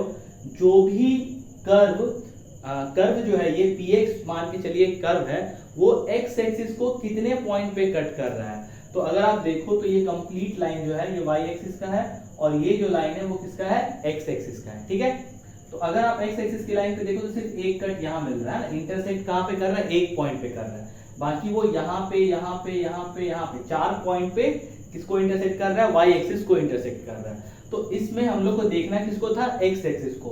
तो यहीं पे मैं डायरेक्ट लिख दे रहा हूं, so the number of zeros equals to कितना, 1। क्यों, अगर रीजन लिखने बोला जाए तो आप लिख लीजिएगा since the curve intersect x axis at only one point. ठीक है, अब आइए नेक्स्ट क्वेश्चन देखते हैं। नेक्स्ट क्वेश्चन क्या है, if x is equals to 1 root of the quadratic equation x square minus 2kx minus 6 is equals to 0 then find the value of k। बहुत simple सा क्वेश्चन दिया हुआ है। क्वेश्चन क्या दिया हुआ है कि x बराबर 3 जो है वो एक रूट दिया हुआ है, तो लेट लिख लेते हैं यहाँ पे, लेट अल्फा बराबर 3 मान लेते हैं और बीटा एक रूट अलग से मान लेते हैं। ठीक है, और आपको मान लीजिए k का वैल्यू फाइंड आउट करने बोला है। तो देखते हैं अल्फा प्लस बीटा फॉर्मूला क्या होता है बताइए, माइनस बी बाई ए। कैसे कि सम ऑफ द जीरोस जो होता है वो किसके बराबर होता है, माइनस बी बाई ए के बराबर होता है। तो माइनस बी का मतलब माइनस माइनस 2k है ना। देखिए यहाँ पे माइनस पहले से मैं लगा दूंगा, ये माइनस में फॉर्मूला आता है, और यहाँ पे अगर देखें तो x का कोफिशिएंट कितना है, माइनस 2k है, और y कितना आ जाएगा, यहाँ पे 1 आ जाएगा। क्यों, क्योंकि a का वैल्यू जो है वो 1 है। ठीक है, उसके बाद प्रोडक्ट ऑफ जीरोस यहीं पे निकालते हैं। अल्फा इंटू बीटा फॉर्मूला क्या होता है, c बाई ए। तो c कितना है यहाँ पे, माइनस 6, और a कितना है 1। क्लियर। अब आप ध्यान से देखें तो अगर मैं यहाँ पे 3 बैठाता हूँ तो बीटा इज इक्वल टू कितना हो जाएगा, 6 माइनस का, तो 3 से 3 2 जा 6। तो अगर आप गौर करें तो बीटा का वैल्यू कितना मिल गया आपको, -2 मिल गया। कितना मिल गया, -2। कैसे मिला, देखो ध्यान दीजिए, alpha into beta is equal to कितना मिला, c बाई ए। c का वैल्यू कितना था, -6, और x स्क्वायर के सामने कोफिशिएंट 1, तो -6 बाई 1। अब अल्फा 3 बीटा बराबर क्या हो जाएगा, -6, तो इसको इसे कैंसिल आउट किए 2, बीटा इज इक्वल टू क्या हो जाएगा, -2। ठीक है, बीटा इज इक्वल टू -2। अब आगे देखते हैं। अब यहाँ पे अगर आप देखो ध्यान से तो यहाँ पे आपके पास अल्फा प्लस बीटा, अल्फा का वैल्यू ऑलरेडी हम लोगों ने 3 माना हुआ था, प्लस बीटा का वैल्यू कितना आ गया है, -2, और is equal to minus minus plus 2k। ठीक है, तो अगर आप ध्यान दो यहाँ पे तो 3 - 2 कितना हो जाएगा, 1 इज इक्वल टू कितना मिल गया आपको, 2k। तो k का वैल्यू यहाँ पे आपको कितना मिल जाएगा, 1/2। कितना मिल जाएगा आपको, 1/2। तो इसका मतलब आपका जो k का वैल्यू था वो कितना मिल गया आपको, 1/2 मिल गया। ठीक है, आप अगर इसको यहाँ पे रखोगे तो आपको वापस से अल्फा और बीटा का जो वैल्यू था वो रेस्पेक्टेड वैल्यू आपको मिल जाएगा। तो अब हम लोग अगले क्वेश्चन की ओर चलते हैं।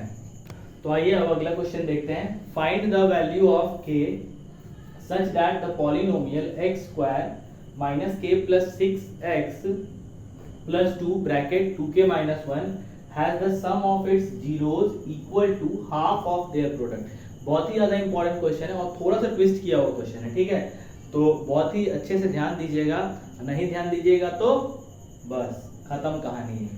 तो इसलिए ध्यान से देखिए, एकदम गौर से, ठीक है, निम्न तरीके से देखिए एकदम। देखिए क्या होता है यहाँ पे, तो कहने का मतलब क्या है यहाँ पे कि px जो है उसका वैल्यू क्या है, एक्स स्क्वायर माइनस के plus 6x plus 2k minus 1। ठीक है, अब हम लोग क्या करना है यहाँ से, अल्फा और बीटा। तो सबसे पहले आप निकाल लीजिए अल्फा प्लस बीटा। तो अल्फा प्लस बीटा क्या होता है, पता है ना क्या होता है, alpha plus beta is equal to minus b by a. तो माइनस बी, तो बी का वैल्यू कितना है भाई, पहले से ही माइनस लगा हुआ है यहाँ पे, माइनसवा प्लसवा पे ध्यान दीजिएगा, ठीक है, नहीं तो गड़बड़ा जाइएगा सब। तो यहाँ पे आप क्या करिए, ऐसे लगा लीजिए, है ना, ब्रैकेट। तो क्या हो जाएगा, माइनस बी बाई ए। तो ए डाल दीजिए यहाँ पे, ए का वैल्यू कितना है 1, तो यहाँ 1 लिख देंगे। ठीक, ये माइनस क्या हो गया, प्लस। तो फाइनली कितना मिला आपको, k प्लस 6 मिला। ठीक है, अब अल्फा इंटू बीटा निकालते हैं। अल्फा इंटू बीटा को क्या बोलते हैं, प्रोडक्ट ऑफ जीरोस। तो अल्फा इंटू बीटा को क्या बोलेंगे हम लोग, प्रोडक्ट ऑफ जीरोस। तो प्रोडक्ट ऑफ जीरो क्या दिया हुआ देखिए, c बाई ए। तो ये पूरा ही कांस्टेंट है, दिख ही रहा, तो इस पूरे को ही लिख लेते हैं। तो 2 इंटू 2k माइनस 1। अब अकॉर्डिंग टू क्वेश्चन, क्वेश्चन क्या बोल रहा है देखिए, has the sum of its zeros equal to half of their product, यही ना बोल रहा है अंग्रेजी में, देखिए ध्यान से, has the sum of its zeros equal to half of their product। तो अल्फा प्लस बीटा कितना है जी, k plus 6। Into 1/2 alpha into beta. Alpha into beta कितना है 2 इंटू 2k माइनस 1, तो 2 से 2 कैंसिल आउट हो गया। अब k plus 6 is equals to 2k minus 1। ठीक है, इस 1 को उधर लेके जाइए, क्या हो जाएगा 7, और k को इधर लेके आ जाइए तो क्या हो जाएगा 2k माइनस k, तो k बराबर कितना आ गया 7। तो फाइनल आंसर कितना आया जी, k बराबर 7। अब देखिए ये जो क्वेश्चन था ये कितना बार पूछा गया एग्जाम में, 2 से 3 बार। यहाँ पे जाके आपका ये वाला क्वेश्चन क्या हो जाता है, खत्म हो जाता है यहाँ पे ये वाला क्वेश्चन। ठीक है, तो अब हम लोग जो चलेंगे वो अगला क्वेश्चन की ओर चलेंगे। तो अगला क्वेश्चन पे जाने से पहले ये बात को थोड़ा ध्यान से देख लीजिए, बहुत ही इंपॉर्टेंट क्वेश्चन है और कितने में पूछा गया है, 2019 में पूछा गया क्वेश्चन है। तो बहुत ही ज्यादा चांसेस है कि इस टाइप का क्वेश्चन अब आ सकता है। तो चलिए अगले क्वेश्चन पे चलते हैं। तो आइए अब हम लोग लीनियर इक्वेशन के क्वेश्चन को स्टार्ट करते हैं बनाना। ठीक है, क्योंकि पॉलिनोमियल में बहुत ज्यादा स्कोप है नहीं। ठीक है, तो अगर पॉलिनोमियल के और भी क्वेश्चंस आपको सॉल्व करना है तो मैंने वीडियो बनाया हुआ है पॉलिनोमियल पे अलग से, तो उसमें जो वेरिएशंस ऑफ क्वेश्चन है उसमें हम लोगों के पास बहुत ज़्यादा वेरिएशन है नहीं। तो जितने भी मेन क्वेश्चन सब जो है वो मैंने बता दिया है, और उसी टाइप के क्वेश्चन बहुत ज़्यादा आता है। ठीक है, एक ग्राफ का क्वेश्चन आएगा आपको पॉलिनोमियल से, एक वही रेसिप्रोकल वाला आएगा, एक जीरोस वाला आएगा। ठीक है, तो अब आते हैं हम लोग टाइम विदाउट वेस्ट किए हुए किस पे आते हैं, लीनियर इक्वेशन। तो लीनियर इक्वेशन में हम लोग स्टार्ट करने से पहले कुछ आपको इंट्रोडक्शन में बता देता हूँ। लीनियर इक्वेशन में सबसे पहला पार्ट जो है वो क्या है, ग्राफिकल सॉल्यूशन। उससे पहले आप आ जाइए, तो उससे पहले क्या है, कंपेयरिंग द रेशियो, जिसमें कि आप पढ़ते हैं कि इंटरसेक्टिंग लाइंस कब आता है, पैरेलल लाइंस कब आता है, और उसके बाद जो कोइंसिडेंट लाइन है वो कब बनता है। ठीक है, तो ये कब कब और क्या क्या सॉल्यूशन होते हैं। जैसे इंटरसेक्टिंग लाइंस में आप पढ़ रहे होंगे यूनिक सॉल्यूशन, उसके बाद कोइंसिडेंट में क्या होता है, मेनी सॉल्यूशन, पैरेलल में क्या होता है, नो सॉल्यूशन। ठीक है, तो ये सारा चीज आप लोग पढ़े होंगे। तो अब हम लोग उसी और उसके बाद फिर इन दोनों टॉपिक्स के बाद फिर हम लोग मेथड्स पढ़ते हैं, methods of solving the linear equation, जिसमें कौन कौन से मेथड अभी आप लोग को पढ़ना है, एलिमिनेशन पढ़ना है और सब्स्टिट्यूशन पढ़ना है। पहले क्रॉस मल्टीप्लिकेशन मेथड भी आता था जो कि अब आपको नहीं पढ़ना है। तो एक अच्छा चीज ये है कि वो पार्ट को हटा दिया गया है। उसके बाद जैसे ही आप ये दोनों मेथड पढ़ लोगे तो आपको फिर प्रॉब्लम सॉल्व जो है उसको सॉल्व करना पड़ेगा, जिसमें एज से रिलेटेड प्रॉब्लम्स बहुत ज़्यादा बार आता है, टाइम एंड वर्क से रिलेटेड प्रॉब्लम्स आता है। उसके बाद अगर आप देखें तो up stream and down stream से क्वेश्चन बहुत ज़्यादा आता है। और एक क्वेश्चन क्या है, वो जो फ्रैक्शन से रिलेटेड क्वेश्चन होता है ना, कि जिसमें कि न्यूमरेटर से कुछ माइनस कर दिया गया, डिनोमिनेटर से कुछ माइनस कर दिया गया, तो आपका जो फैक्टर है वो ये आ गया। इस टाइप्स के क्वेश्चन रहते हैं। तो बारी बारी से हम लोग सारे क्वेश्चंस को सॉल्व करेंगे। तो आइए सबसे पहले फर्स्ट क्वेश्चन को देखते हैं। देखिए पहला क्वेश्चन क्या दिया हुआ है, चलिए पहले मैं इसको बता देता हूँ तब उसको बताऊंगा ताकि वो आपके लिए इजी पड़े। देखिए पहला क्वेश्चन यहाँ से स्टार्ट करते हैं। On comparing the ratio a1/a2 b1/b2 and c1/c2 find out whether the pair of linear equation 9x + 3y + 12 = 0 and 18x + 6y + 24 = 0 intersect at a point। आपके पास तीन कंडीशन है, intersect at a point, are parallel और coincident। मतलब आपको इस दोनों equations के ratio को देख करके ये पता लगाना है कि क्या वो लाइन जो बन रहा है, रेशियो जो बन रहा है, वो इंटरसेक्टिंग लाइंस का है या फिर पैरेलल लाइन का है या फिर कोइंसिडेंट का है। तो सबसे पहले हम लोग क्या करेंगे, a1 a2 और b1 b2 c1 लिखेंगे। तो सबसे पहले पहला इक्वेशन लिखते हैं। तो इक्वेशन मान लेते हैं हम लोग क्या है, फर्स्ट इक्वेशन को मान लेते हैं fx। ठीक है, fx मान लेते हैं क्या है, 9x + 3y + 12 = 0। ठीक है, और इधर आप लोग क्या मान लें, gx मान लें। gx को कितना मान लेते हैं, दूसरे इक्वेशन को आप gx मान सकते हैं। gx बराबर क्या हो जाएगा, 18x + 6y + 24 = 0। ठीक है, यहां से देखते चलिए आप a1, इसमें a1 b1 c1 मानेंगे, इसमें a2 b2 c2 मानेंगे। ठीक है, a1 क्या होगा, x का कोफिशिएंट, तो x का कोफिशिएंट कितना है 9, b1 क्या हो जाएगा, y का कोफिशिएंट कितना है 3, और c1 क्या हो जाएगा 12। किसका कोफिशिएंट, किसी का कोफिशिएंट नहीं, c1 is what, constant term. हाँ, दिमाग में एक चीज बहुत ही ज्यादा इंपॉर्टेंट है जो आपको ध्यान देना है कि दोनों साइड जो कांस्टेंट होगा या तो वो इक्वल टू के इस साइड रख लीजिए, या तो LHS में रख लो, या तो उनको क्या करो RHS में रख लो। लेकिन ऐसा ना हो कि अगर ये वाला जो है कांस्टेंट वो इक्वल्स टू के इस साइड है और इस साइड में अगर इस साइड रहेगा तो वहां पे गलती हो सकता है, माइनस प्लस का मिस्टेक हो सकता है, ठीक है। तो अब यहाँ पे देखते हैं, तो a2 का अगर बात करें आप तो x का कोफिशिएंट 18, b2 की बात करें आप तो 6 और c2 की बात करें तो 24, ठीक है। तो ये चीज आपको क्या मिल गया, a1 b1 c1 a2 b2 c2। अब हम लोग क्या करेंगे, रेशियो कैलकुलेट करेंगे। तो सबसे पहले क्या करते हैं, a1 by a2 क्या हो जाएगा, देखिए a1 का वैल्यू 9 और b1 a1 a2 का वैल्यू 18, तो 9 1 जा 9 9 2 जा 18। अब b1 by b2, तो b1 का वैल्यू अगर आप देखें तो 3 और b2 का वैल्यू अगर आप देखें तो 6, तो 3 1 जा 3 3 2 जा 6। Next c1 by c2, c1 का वैल्यू अगर आप देखें तो कितना हो रहा है, c1 का वैल्यू हो रहा है 12 और c2 का वैल्यू कितना हो रहा है 24, तो 12 1 जा 12 12 2 जा 24। तो अगर आप ध्यान से देखें तो a1 by a2 is equal to b1 by b2 is equal to c1 by c2, तीनों के जो रेशियो है आपस में क्या हो जा रहे हैं, इक्वल हो जा रहे हैं। कैसे, यहाँ भी वैल्यू 1/2 मिल रहा है आपको, यहाँ भी 1/2 मिल रहा है और यहाँ भी वैल्यू 1/2 मिल रहा है, ठीक है।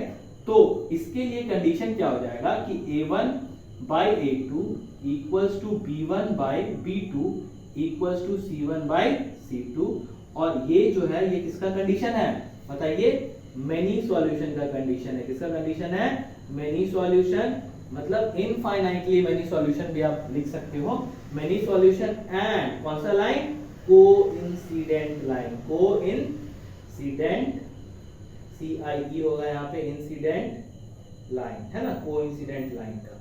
तो अगर आप अब देखें क्वेश्चन में तो कोइंसिडेंट का था, बिल्कुल था। तो ये जो क्वेश्चन बना उसमें कौन सा इक्वेशन आएगा, कोइंसिडेंट लाइन का इक्वेशन आएगा आपके पास जो गिवन है। सॉल्यूशन क्या रहेगा, मेनी सॉल्यूशन, ठीक है। तो अब डिफरेंट केसेस आ सकते हैं, a1 by a2 not equal to b1 by b2 भी आ सकता है। तो जैसे ये वाला केस आया तो वो यूनिक सॉल्यूशन का हो जाएगा, ठीक है। अगर मान लो a1 by a2 equal to b1 by b2 not equal to c1 by c2 अगर आ गया तो वो पैरेलल का केस होता है, तो उस केस में नो सॉल्यूशन होगा। तो ये सारा चीज आप लोग पढ़ चुके होंगे, तो क्योंकि ये रिवीजन है इसीलिए बहुत ज्यादा डीप में हम लोग नहीं जाते हैं। अब आइए next question, draw the graph of the equation दिया हुआ है और आपको ग्राफ ड्रॉ करना है, ठीक है। Determine the coordinates of the vertices of a triangle, मतलब वर्टिसेस ऑफ अ ट्रायंगल, मतलब आपको इस ग्राफ के हेल्प से कोई ट्रायंगल बनेगा, जब आप ग्राफ ड्रॉ करोगे उस ट्रायंगल के वर्टिसेस को लिखना है, मतलब जो पॉइंट्स होगा ABC उसको, और उस ट्रायंगल के जो ट्रायंगुलर रीजन जो है उसको आपको क्या करना है, शेड करना है, ठीक है। तो सबसे पहले ग्राफ का स्थिति देखते हैं कैसे बनेगा। तो सबसे पहले आप इक्वेशन लिख लो यहाँ पे, ठीक है। अगेन यहाँ पे fx ले लेते हैं, क्या, x minus y plus 1 equal to 0, ठीक है। तो ग्राफ प्लॉट करने के लिए मिनिमम आपको 2 पॉइंट्स की जरूरत होती है। तो सबसे पहले आप यहाँ पे एक छोटा सा टेबल बना दो, ठीक है। ये 2 पॉइंट चाहिए बस हम लोग को, कितना पॉइंट चाहिए, 2 पॉइंट। किसी भी ग्राफ को प्लॉट करने के लिए आपको मिनिमम कितना पॉइंट्स का जरूरत होना चाहिए, 2 पॉइंट। तो अगर मान लेते हैं हम लोग यहाँ पे x के वैल्यू को क्या रखते हैं, 0 रखते हैं, क्या रखते हैं, 0। तो अगर x का वैल्यू यहाँ पे आपने क्या किया, 0 रख दिया, तो क्या मिल जाएगा आपको y का वैल्यू, देखिए जल्दी से। तो y का वैल्यू क्या मिल गया आपको, 1 मिल गया। बोलिए कैसे, मैंने x के वैल्यू को 0 पुट किया। अच्छा, यहाँ पे वैल्यू आप हिट एंड ट्रायल मेथड से ले सकते हो, चाहे आप कुछ भी वैल्यू डाल सकते हो, आपको जो अच्छा लगे वो वैल्यू डालो। बस ध्यान में ये रखना है कि जितना इजी वैल्यू मिले आपको, वो आपको प्लॉट करने के लिए उतना ही ज्यादा आसान रहेगा। तो अगर मैं x का वैल्यू यहाँ पे 0 रखता हूँ, तो देखिए x की जगह हमने 0 प्लॉट करा और यहाँ -y था, और फिर इस 1 को जब आप इक्वल टू इधर लेके आएंगे तो -1 आ जाएगा।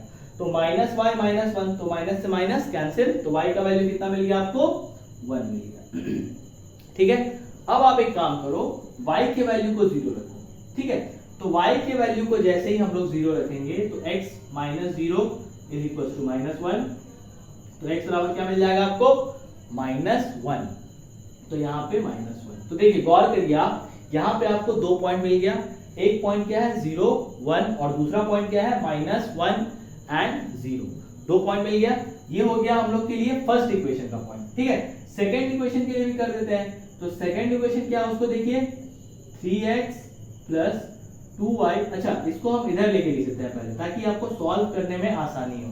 तो क्योंकि यहाँ -12 था, इक्वल्स टू के इधर आएगा तो क्या हो जाएगा, वो +12 हो जाएगा। ठीक है, तो इसको इस साइड करके लिख लिया है। अब आप ध्यान दो, अगेन यहाँ पे भी सेम कॉलम एक्स वाई।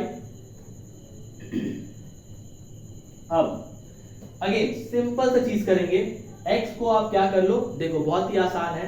अगर आप x के जगह पे 2 लिख लेते हैं, अगेन ये हिट एंड ट्रायल मेथड है, आप 0 भी ले सकते हो, 3 भी ले सकते हो, एज यू विश, बस आपको दिमाग से यहाँ पे काम करना है। अगर मैं x के जगह पे 2 लिखता हूं तो क्या हो जाएगा, देखो यहाँ पे क्या हो जाएगा, 3 2 6 प्लस 2y और यहाँ पे 12। तो यहाँ पे अगर आप गौर करो तो 2y इज इक्वल टू कितना हो जाएगा, देखिए 6, तो y का वैल्यू कितना मिल गया आपको, 3, तो y का वैल्यू 3।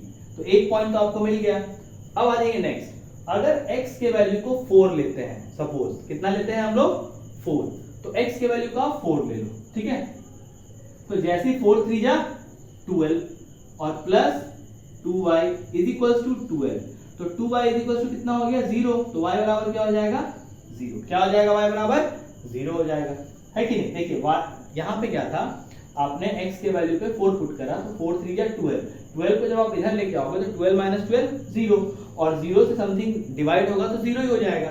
ठीक है, तो यहाँ पे क्या वैल्यू मिल गया आपको, 0। तो अगेन आपको 2 पॉइंट मिल चुका है। ठीक है, तो अब हम लोग प्लॉट करके देखते हैं क्या होता है। ठीक है, मैं इसको यहाँ पे रब कर दे रहा हूँ।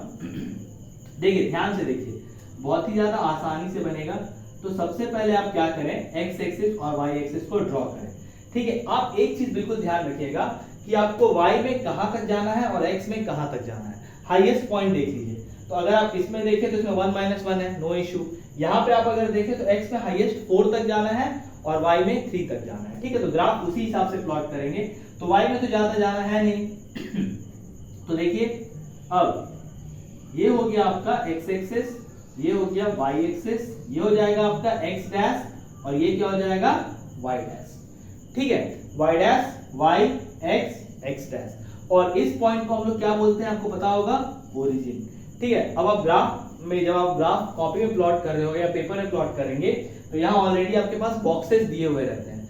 तो उस बॉक्सेस में स्केल लिखना बहुत ही ज्यादा इंपॉर्टेंट है। तो वहां पे आप क्या करोगे, क्योंकि ये 1 2 3 4 के फॉर्म में है, तो आप ये बात जरूर लिखना कि 1 स्मॉल बॉक्स, ये बात आप लिखना भूलना मत। हो सकता है अगर आप ये नहीं लिखोगे तो मार्क्स कटने के चांसेस वहां बन जाते हैं। तो 1 small box is equals to 1 unit. क्या लिखेंगे, 1 small box is equal to 1 unit, क्योंकि आप एक स्मॉल बॉक्स को 1 यूनिट मान रहे हैं। तो देखते हैं यहाँ पे प्लॉट, पहले नंबरिंग कर देते हैं इसका, 1 2 3 4 5 6, अगेन 1 2 3 4 5, नीचे साइड 1 2 3 4, 1 2 3 4 5। ठीक है, क्योंकि मैंने हाथ से किया है, रैंडमली किया है, तो इसीलिए हो सकता है गैपिंग जो है वो थोड़ा 19-20 हो सकता है, तो इसलिए आप उस पर ज्यादा ध्यान ना दें। ये 1 हो गया, ये 2 3 4 5 6, इस साइड पॉजिटिव होता है नंबर लाइन में, आपको पता ही है, और इस साइड नेगेटिव होता है। तो -1 -2 -3 -4 -5, अगेन यहाँ पे -1 -2 -3 -4 -5। ठीक है, अब 1 2 3 4 5। ठीक है, अब हम लोग को ग्राफ प्लॉट करना है, बहुत ही ध्यान से देखिए। तो सबसे पहले ये वाला पॉइंट 0, 1, तो x पे वैल्यू 0 है तो x एक्सिस 0, y का 1, तो ये जो पॉइंट होगा ना, ये क्या हो जाएगा, 0, 1, क्योंकि x एक्सिस y कोऑर्डिनेट पे क्या होता है, 0 होता है। अब दूसरा पॉइंट, x का वैल्यू -1, y का वैल्यू 0, तो ये वाला पॉइंट, ये पॉइंट क्या हो जाएगा, -1, 0। आपके पास 2 पॉइंट मिल गया है। अब आप इसको क्या करो, लाइन को मिला दो, ध्यान से मिलाएंगे थोड़ा सा। ठीक है, लाइन का आप स्ट्रेटनेस आप स्केल से करोगे तो और बढ़िया आएगा। ठीक है, अब नेक्स्ट पॉइंट 2, 3, x का वैल्यू 2 और y का वैल्यू 3, तो आप इसको थोड़ा आगे करो, इसको भी थोड़ा ऊपर लेके जाओ, तो ये वाला पॉइंट। ठीक है, तो ये पॉइंट जो होगा वो क्या हो जाएगा, 2, 3। Now the next point 4,0, x का वैल्यू कितना है 4 और y का वैल्यू 0, तो y का वैल्यू 0 कहां पे होता है x एक्सिस पे। तो दिस पॉइंट कोऑर्डिनेट क्या हो जाएगा इसका 4,0। अब आपको क्या करना है, इस पॉइंट को मिलाना है। मैं रनिंग हैंड से मिला रहा हूं, आप बिल्कुल रनिंग हैंड का यूज मत करिएगा। आप क्या करेंगे, स्केल से मिलाएंगे। देखिए यहाँ थोड़ा सा मिसमैनेज हो गया है, ठीक है। अब अगर आप ध्यान से देखें तो मान लेते हैं, अगर हम इस पॉइंट को A, इस पॉइंट को मान लेते हैं B, इस पॉइंट को C मान लेते हैं, तो आपको क्या एक ट्राइंगल नजर आ रहा है? देखिए ध्यान से, तो देखिए हाँ बिल्कुल नजर आ रहा है। और आपसे बोला गया था कि coordinates, determine the coordinates of the vertices of the triangle. तो कोऑर्डिनेट्स क्या क्या है भाई, देखो A का कोऑर्डिनेट क्या है यहाँ पे 2,3, B का कोऑर्डिनेट क्या है भाई 4,0, C का कोऑर्डिनेट क्या है -1,0। ठीक है, ट्राइंगल तो दिख गया। अब इसको सेट करना है ना, तो मैं देखिए आपको पहले एग्जैक्ट ट्राइंगल दिखा देता हूं। देखिए यहाँ पे आप बिल्कुल ध्यान से देखिए, ठीक है। अब आप इसको सेट कर दो इस वाले पार्ट को, तो यही जो है आपका रिक्वायर्ड ट्राइंगल हो गया और इसी को हमको क्या करना था, सेट करना था। ठीक है, तो आई होप कि ये क्वेश्चन आपको समझ में आया होगा।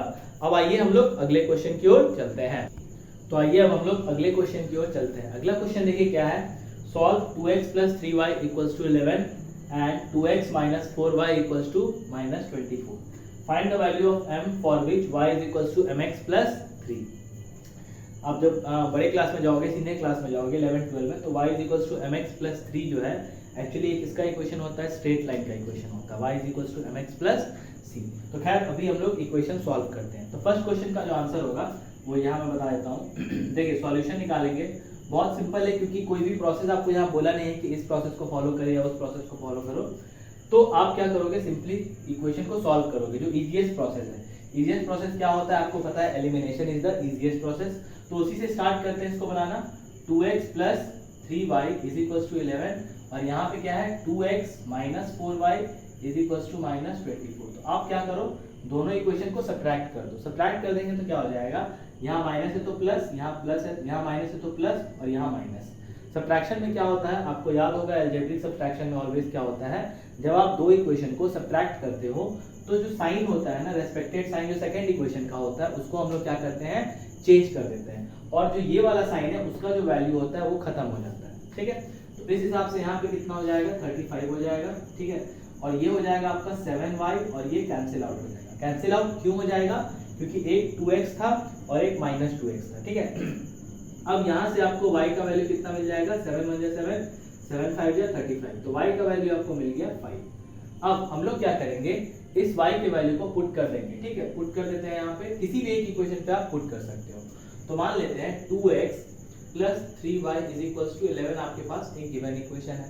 इस पे y के वैल्यू को पुट कर दीजिए आप, तो 2x + 3 × y का वैल्यू कितना है 5 = 11। तो यहाँ पे क्या आ जाएगा 2x + 15 = 11, देन 2x = -4। डायरेक्ट मैं -4 किस लिए लिखा, 15 जब इधर आएगा तो -15 हो जाएगा, तो -15 + 11 आपको -4 मिलेगा। तो x का वैल्यू कितना मिल जाएगा आपको, -2 मिल जाएगा। कितना मिल जाएगा x का वैल्यू, -2। अब अकॉर्डिंग टू क्वेश्चन क्या निकालना है आपको, find the value of m। तो m = हम लोग को फाइंड आउट करना है। तो फार्मूला में क्या है, क्वेश्चन इक्वेशन क्या है, y = mx + 3, y का वैल्यू 5, m आपको पता नहीं कितना है, x कितना आया है -2 और प्लस कितना है 3। ठीक है, तो हम लोग इसको इधर लेके चलते हैं। तो 5 - 3 और यहाँ पे क्या हो जाएगा -2 है। तो अगर आप देखें तो यहाँ 2 और यहाँ पे -2 है, तो 2 से 2 कैंसिल हो जाएगा। तो यहाँ पे कितना हो जाएगा, m = -1। तो फाइनल आंसर जो आपका आया वो कितना आ गया, m = -1। तो बहुत ही आसान सा क्वेश्चन था, सिंपल। हम लोगों ने क्या किया, यहाँ पे एलिमिनेशन मेथड को यूज किया और उसके बाद इसका आंसर आ गया। अगला क्वेश्चन देखिए, अगला वर्ड प्रॉब्लम है। वर्ड प्रॉब्लम बहुत ही आसान सा वर्ड प्रॉब्लम है। देखिए, the sum of the digits of 2 digit number is 9। सबसे पहले तो डिजिट्स ऑफ 2 डिजिट नंबर का मतलब क्या होता है, जैसे मान लीजिए यहाँ पे आपका सपोज मान लेते हैं 23 है। ठीक है, तो इसमें जो है ये कौन सा डिजिट है, यूनिट डिजिट है। क्या डिजिट है, यूनिट डिजिट। और ये क्या है, टेंस डिजिट है। क्या डिजिट है, टेंस डिजिट। ठीक है, अगर आप इसको थोड़ा एक्सपैंड करके लिखो तो क्या लिखोगे, 20 + 3। ठीक है, तो हम लोग क्या करते हैं, यहाँ पे यही चीज का क्वेश्चन है, यूनिट डिजिट टेंस डिजिट। अब क्या है ना, 2 + 3 को अगर आप ऐड करो तो कितना आ जाएगा 5। तो यहाँ पे वही चीज दिया हुआ है, the sum of the digits of 2 digit number is 9। 9 आपको पहले से ही दिया हुआ है कि आपका जो डिजिट जो भी आएगा, मतलब जैसे 23 था तो आपका कोई ऐसा नंबर बनेगा, सपोज 63 बन गया, लेट सपोज 63 बन गया, हो सकता है ये ना बने, 63 बन जाएगा तो इन दोनों का जब आप एडिशन करोगे 6 और 3 को तो कितना आ रहा, 9 आ रहा ना। तो इसी तरह से आपको क्या दिया गया है कि sum of the digits of 2 digit number is 9। तो यहां पे लिखते हैं let the unit digit be x and 10th digit be y। ठीक है, तो क्या हो गया 10th डिजिट y। आप क्रॉस भी करके लिख सकते हो, यूनिट डिजिट को आप y ले सकते हो और 10th डिजिट को x ले सकते हो, एज यू विश। ठीक है, तो हम लोग क्या लिखें, यूनिट डिजिट को x ऐसे ही करते हैं, y को ले लेते हैं यूनिट पे और x को ले लेते हैं टेंस पे। क्यों? क्योंकि लिखने में आसानी पड़ेगा, पहले x लिख लेंगे फिर y लिख लेंगे। तो यहाँ पे क्या हो जाएगा, according to question x plus y का वैल्यू कितना दिया हुआ है 9। ये हो गया इक्वेशन नंबर 1। पहला स्टेप, पहला क्वेश्चन, यहाँ सॉल्यूशन डाल दीजिएगा। ठीक है, बिल्कुल ध्यान से। तो सबसे पहले हम लोगों ने क्वेश्चन को पढ़ा, the sum of the digit of 2 digit number is 9। पहला पार्ट से x plus y is equals to 9। अब आगे, also 9 times this number is twice the number obtained by reversing the order of the digit। तो सबसे पहले तो आप digit को समझिए क्या है। तो ओरिजिनल नंबर मान लेते हैं, let the original number be. क्या हो जाएगा ओरिजिनल नंबर, जैसा कि आप अगर ध्यान से देखें तो 10th डिजिट क्या है x है, तो क्या लिखेंगे इसको ओरिजिनल नंबर को 10x plus y। Unit place पे कितना है y है और 10th प्लेस पे कितना है x है, तो 10x प्लस y। ये हो गया ओरिजिनल नंबर। अब ऑन रिवर्सिंग द डिजिट, तो ऑन रिवर्सिंग द डिजिट, अब हम लोग क्या कर रहे हैं, रिवर्सिंग द डिजिट कर रहे हैं।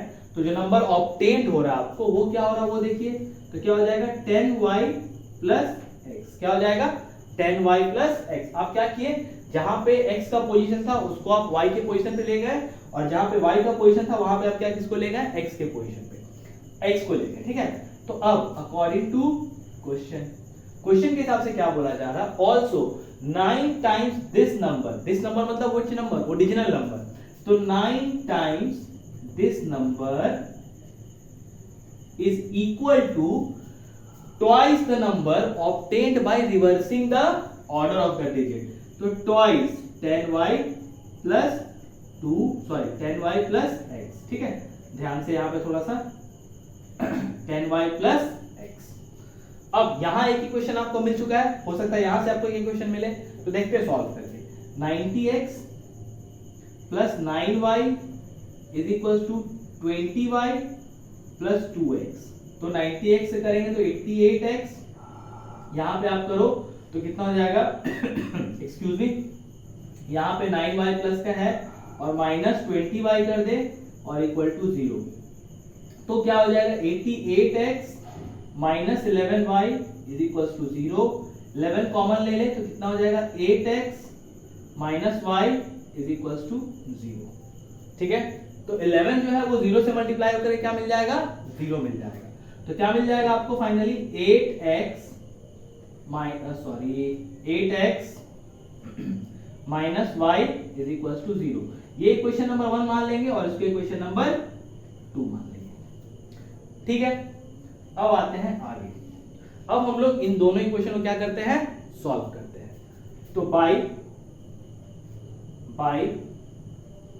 इक्वेशन 1 एंड 2 दोनों इक्वेशन के हिसाब से लिख लेते हैं। पहले x plus y is equal to 9 और यहां पे क्या है 8x minus y is equal to 0। जैसा अगर आप देखो यहाँ पे आप दोनों इक्वेशन को सिर्फ ऐड ही कर दोगे तो आपका y पार्ट कैंसिल आउट हो जाएगा। तो करते हैं, ये पार्ट कैंसिल आउट हो गया। यहाँ क्या मिल गया आपको 9x और यहाँ क्या मिल गया 9 प्लस 0 9। तो x का वैल्यू यहाँ पे कितना मिल गया आपको 1 मिल गया। क्या मिल गया 1। अब x के वैल्यू को आपको कहाँ पुट करना है, कोई भी एक इक्वेशन पे आप पुट कर सकते हो। तो हम लोग यहाँ पे पुट कर सकते हैं या यहाँ पे पुट कर सकते हैं। चलिए यहाँ पे पुट करते हैं। x plus y is equal to 9 है, तो x का वैल्यू 1 है plus y is equal to 9, तो y का वैल्यू कितना मिल गया आपको? 8 मिल गया। कितना मिल गया? 8। ठीक है, y का वैल्यू 8 मिल गया, x का वैल्यू 1 मिल गया। तो अब ध्यान दीजिए, the unit digit be y, तो y कहां पे रहेगा भाई? यूनिट डिजिट पे। टेंथ डिजिट इज x, तो x का वैल्यू कितना है? 1, तो रिक्वायर्ड डिजिट जो आएगा वो कितने के बराबर आएगा? 18 के बराबर आएगा। समझ में आया? क्यों? क्योंकि यूनिट डिजिट पे बोला है, y लिए थे हम लोगों ने y, और 10th डिजिट पे कितना लिए थे? x, तो यहाँ पे x लिए। तो उस हिसाब से जो आपका क्वेश्चन का आंसर आया वो कितना आया? 18 आया। और देखिए 1 प्लस 8 अगर आप ऐड करोगे तो 9 आ जाएगा। तो आइए हम लोग नेक्स्ट क्वेश्चन की ओर चलते हैं। तो आइए हम लोग अगले क्वेश्चन की ओर चलते हैं। देखिए अगला क्वेश्चन क्या है? Find the value of k for which the pair of linear equation 2x plus 3y equals to 7, k minus 1x plus k plus 2y plus equals to 3k will have infinitely many solution। देखिए इस type का question 100% आपके board में रहेगा ही। Calculate the value of k, मतलब आपको find करना है value of k with the help of तीनों इक्वेशन। जो आप तीन इक्वेशन पढ़े हैं, दैट इज आप क्या क्या पढ़े हैं बताइए? इनफाइनाइटली मेनी सॉल्यूशन पढ़े हैं, यूनिक सॉल्यूशन पढ़े हैं और नो सॉल्यूशन पढ़े हैं। तो सबसे पहले हम लोग केस लिख लेते हैं। तो इसका सॉल्यूशन स्टार्ट करते हैं यहाँ से। सॉल्यूशन देखिएगा, देखिए तो फॉर मेनी सॉल्यूशन यहाँ दिया हुआ है ना, इनफाइनाइटली मेनी सॉल्यूशन, तो आप लिख लेंगे for many solution we have. ये लाइन लिखना बहुत ही ज्यादा जरूरी है अभी जो मैं लिखने जा रहा हूँ। क्या? a1 by a2 equals to b1 by b2 is equal to c1 by c2। अगर आप ये नहीं लिखोगे तो आपका मार्क्स बिल्कुल डिडक्ट हो सकता है। ठीक है, हो सकता नहीं है मतलब होगा। ठीक है, तो अब आप क्या करें? वैल्यूज लिखते चले। 2x plus 3y is equals to 7, तो यहाँ पे a1 का वैल्यू 2 हो जाएगा, b1 का वैल्यू 3 हो जाएगा और c1 का वैल्यू 7। इसमें आए नेक्स्ट वाले में k minus 1 का x, फिर प्लस k plus 2 का y और फिर इक्वल्स टू, तो -3k कर लें क्योंकि इस साइड भी, या फिर आप इक्वल टू 3k ही रहने दें। क्यों मैं ऐसा किसलिए बोल रहा हूँ? क्योंकि यहाँ भी कांस्टेंट जो है इक्वल्स टू के बाद है, यहाँ भी कांस्टेंट इक्वल्स टू के बाद ही रहे। ठीक है, अब यहाँ पे a1 था, b1 था, c1 था, a2 इज इक्वल्स टू मान लेते हैं यहाँ पे k minus 1 और b2 इज इक्वल्स टू मान लेते हैं हम लोग k plus 2 और c2 इज इक्वल्स टू मान लेते हैं हम लोग 3k। Now a1 by a2, तो क्या हो जाएगा? 2 by कितना? k minus 1 equal to b1 by b2, क्या हो जाएगा? k plus 2 is equals to c कितना है? c1 7 by 3k। अब आप क्या कर सकते हो? वैसे ये तीनों रेशियोज आपस में इक्वल है, तो आप कोई भी दो रेशियो को लेकर के k का वैल्यू कैलकुलेट कर सकते हो। It's up to you. ठीक है, तो कोई भी आप ले सकते हो, जो भी आपको आसान लगे आप उसको लेकर के कैलकुलेट कर सकते हैं। हर केस में वैल्यू आपको 7 ही, जो आंसर होगा, जिसके साथ जो आंसर होगा वही आएगा। ठीक है, तो ट्राई करते हैं। देखिए हम लोग इसको लेके चलते हैं, तो लेते हैं 3 by k plus 2 is equals to 7 by 3k। चलिए आगे बढ़ते हैं। 3 से 3 को मल्टीप्लाई करेंगे तो कितना मिल जाएगा आपको? 9k। इसको मल्टीप्लाई करेंगे तो क्या मिल जाएगा? 7k plus 7 2 जा 14। ठीक है, कोई जरूरत नहीं है अब आगे कुछ करने की। 9k minus 7k is equals to 14, तो 2k is equals to कितना आ गया? 14। तो 2 से क्या हो जाएगा? 14 को कैंसिल आउट करेंगे तो 7, तो k बराबर वैल्यू कितना मिल गया आपको? 7। तो k का वैल्यू कितना आ गया? 7 आ गया। ठीक है, अब आप इसको भी लेके चलोगे साथ में तो भी वैल्यू 7 आएगा, इन दोनों को भी साथ में लेके चलोगे तो भी वैल्यू कितना मिलेगा आपको? 7 मिलेगा। तो इस तरह से आपको ये वाला जो क्वेश्चन है 2 या 3 मार्क्स का क्वेश्चन आता है एग्जाम में। और अभी अब तो क्या है कि 80 मार्क्स का पेपर आएगा आपका, तो उसमें इसका वेटेज 2 या 3 मार्क्स का रहेगा। ऑब्जेक्टिव टाइप वाले में जब ये आया था तो 1 मार्क्स का आया था। ठीक है, क्योंकि इसमें सारे क्वेश्चन ही 1 मार्क्स के थे। आइए हम नेक्स्ट क्वेश्चन देखते हैं। A fraction becomes 1/3। जो मैंने आपको पहले ही बोला था एक फ्रैक्शन का क्वेश्चन आता है, तो उसको भी देख लें ध्यान से। A fraction becomes 1/3 when 1 is subtracted from the numerator and it becomes 1/4 when 8 is added to its denominator। Find the fraction। तो सबसे पहला काम क्या है? फ्रैक्शन को अज्यूम करना है। ठीक है, तो आप लिख लीजिए let the fraction be, fraction को क्या मान लेते हैं, let the fraction be x by y। ठीक है, क्या मान लेते हैं हम लोग, फ्रैक्शन को x बाई y। तो फर्स्ट केस देखते हैं, a fraction becomes 1/3 when 1 is subtracted from the numerator. Numerator से क्या हो रहा है, एक को सब्ट्रैक्ट किया जा रहा है, सिंपल है। तो न्यूमरेटर क्या होता है x, तो x minus 1/y is equal to कितना हो जाएगा 1/3। फर्स्ट केस ये बोल रहा है कि न्यूमरेटर से क्या सब्ट्रैक्ट किया जा रहा, 1 सब्ट्रैक्ट किया जा रहा। तो a fraction becomes 1/3 when 1 is subtracted from the numerator, and it becomes 1/4 when 8 is added to the denominator। तो ये तो फर्स्ट इक्वेशन हो गया। सेकंड इक्वेशन क्या है कि x ऐसे ही रहेगा, डिनोमिनेटर में जब कितना ऐड किया जा रहा है 8, तो y plus 8, then fraction becomes how much 1/4। तो ये दो केसेस आपके पास दिए हुए हैं, आपको इन दोनों केसेस से पहले इक्वेशन बनाना है, फिर उसको सॉल्व करना है और फिर आपको क्या मिलेगा, आंसर मिलेगा। ठीक है, तो आइए देखते हैं, पहले क्रॉस कर दीजिए इसको, क्रॉस मल्टीप्लाई, तो क्या हो जाएगा, यही मैं सॉल्व करता हूं। देखिए 3x माइनस 1 और ये y से 1 मल्टीप्लाई होगा तो y, तो क्या हो जाएगा 3x minus 3 is equal to y। तो क्या मिल जाएगा आपको, 3x minus y is equal to 3। ये मान लेंगे इक्वेशन नंबर 3। क्या मान लेंगे इसको, इक्वेशन नंबर 3। अब इसको सॉल्व करते हैं। 4 को x से मल्टीप्लाई कर दिए तो क्या हो जाएगा 4x is equal to y plus 8। तो आप ऐसा करो 4x minus y is equal to 8, ये मान लेंगे आप इक्वेशन नंबर 4। क्लियर, अब आपके पास दो इक्वेशन मिल गया है, तो जल्दी से सॉल्व कर लेते हैं इसको। देखिए तो यहां लिखेंगे बाय इक्वेशन 3 एंड 4, 3 एंड 4 ले लेते हैं हम लोग। ठीक है, देखिए ध्यान से 3 एंड 4 क्या क्या है, तो एक तो है आपके पास 4x minus y is equal to 8 और दूसरा क्या है 3x minus y is equal to 3। तो यहाँ पे क्योंकि सेम सेम साइन है इसलिए आपको क्या करना चाहिए, सब्ट्रैक्ट करना चाहिए। तो यहाँ माइनस, यहाँ प्लस, यहाँ माइनस, ये पार्ट कैंसिल, 4 में से 3 जाएगा तो x बच जाएगा, 8 में से 3 जाएगा तो 5 बच जाएगा। ठीक है, क्लियर, मतलब आपका x का जो वैल्यू आया वो कितना मिल गया आपको, 5 मिल गया। ठीक है, अब आपको क्या करना है, x के वैल्यू को या तो आप यहाँ पुट कर दो या तो आप यहाँ पुट कर दो, एज यू विश, मतलब यहाँ पुट कर दो या यहाँ पुट कर दो। ठीक है, जहां भी आप चाहो पुट कर सकते हो, हम लोग इसमें पुट करते हैं। तो आप लिखना पड़ेगा आपको यहाँ पे putting the value of x in equation number 3। ठीक है, तो करके देखते हैं। 3 इंटू कितना 5 minus y is equal to कितना 3, तो 3 5 या 15, चलो 3 को इधर लेके आ जाओ और y को इस साइड लेके आ जाओ, तो 15 माइनस 3 हाउ मच 12, तो y बराबर कितना मिल गया आपको 12। अब ध्यान दीजिए फ्रैक्शन पे, फ्रैक्शन क्या था x बाई y, क्या था x बाई y, तो x का वैल्यू कितना मिल रहा है आपको 5 और y का वैल्यू कितना मिल रहा है 12। तो फाइनल आंसर जो मिलेगा वो कितना मिल जाएगा आपको 5/12। तो जो रिक्वायर्ड फ्रैक्शन मिला आपको वो कितना मिल गया 5/12। अब आइए हम लोग अगले क्वेश्चन की ओर चलते हैं। तो आइए अब हम लोग देखते हैं अगला क्वेश्चन क्या लिखा हुआ। The present age of father is 3 years more than 3 times the age of his son. देखिए इसका क्वेश्चन मैं यहाँ बनाता हूँ, देखिए ध्यान से देखिएगा, है ना, क्या बोला गया है, the present age of father is 3 times more than 3 years more than 3 times the age of his son. तो पहले तो लिख लेते हैं father's as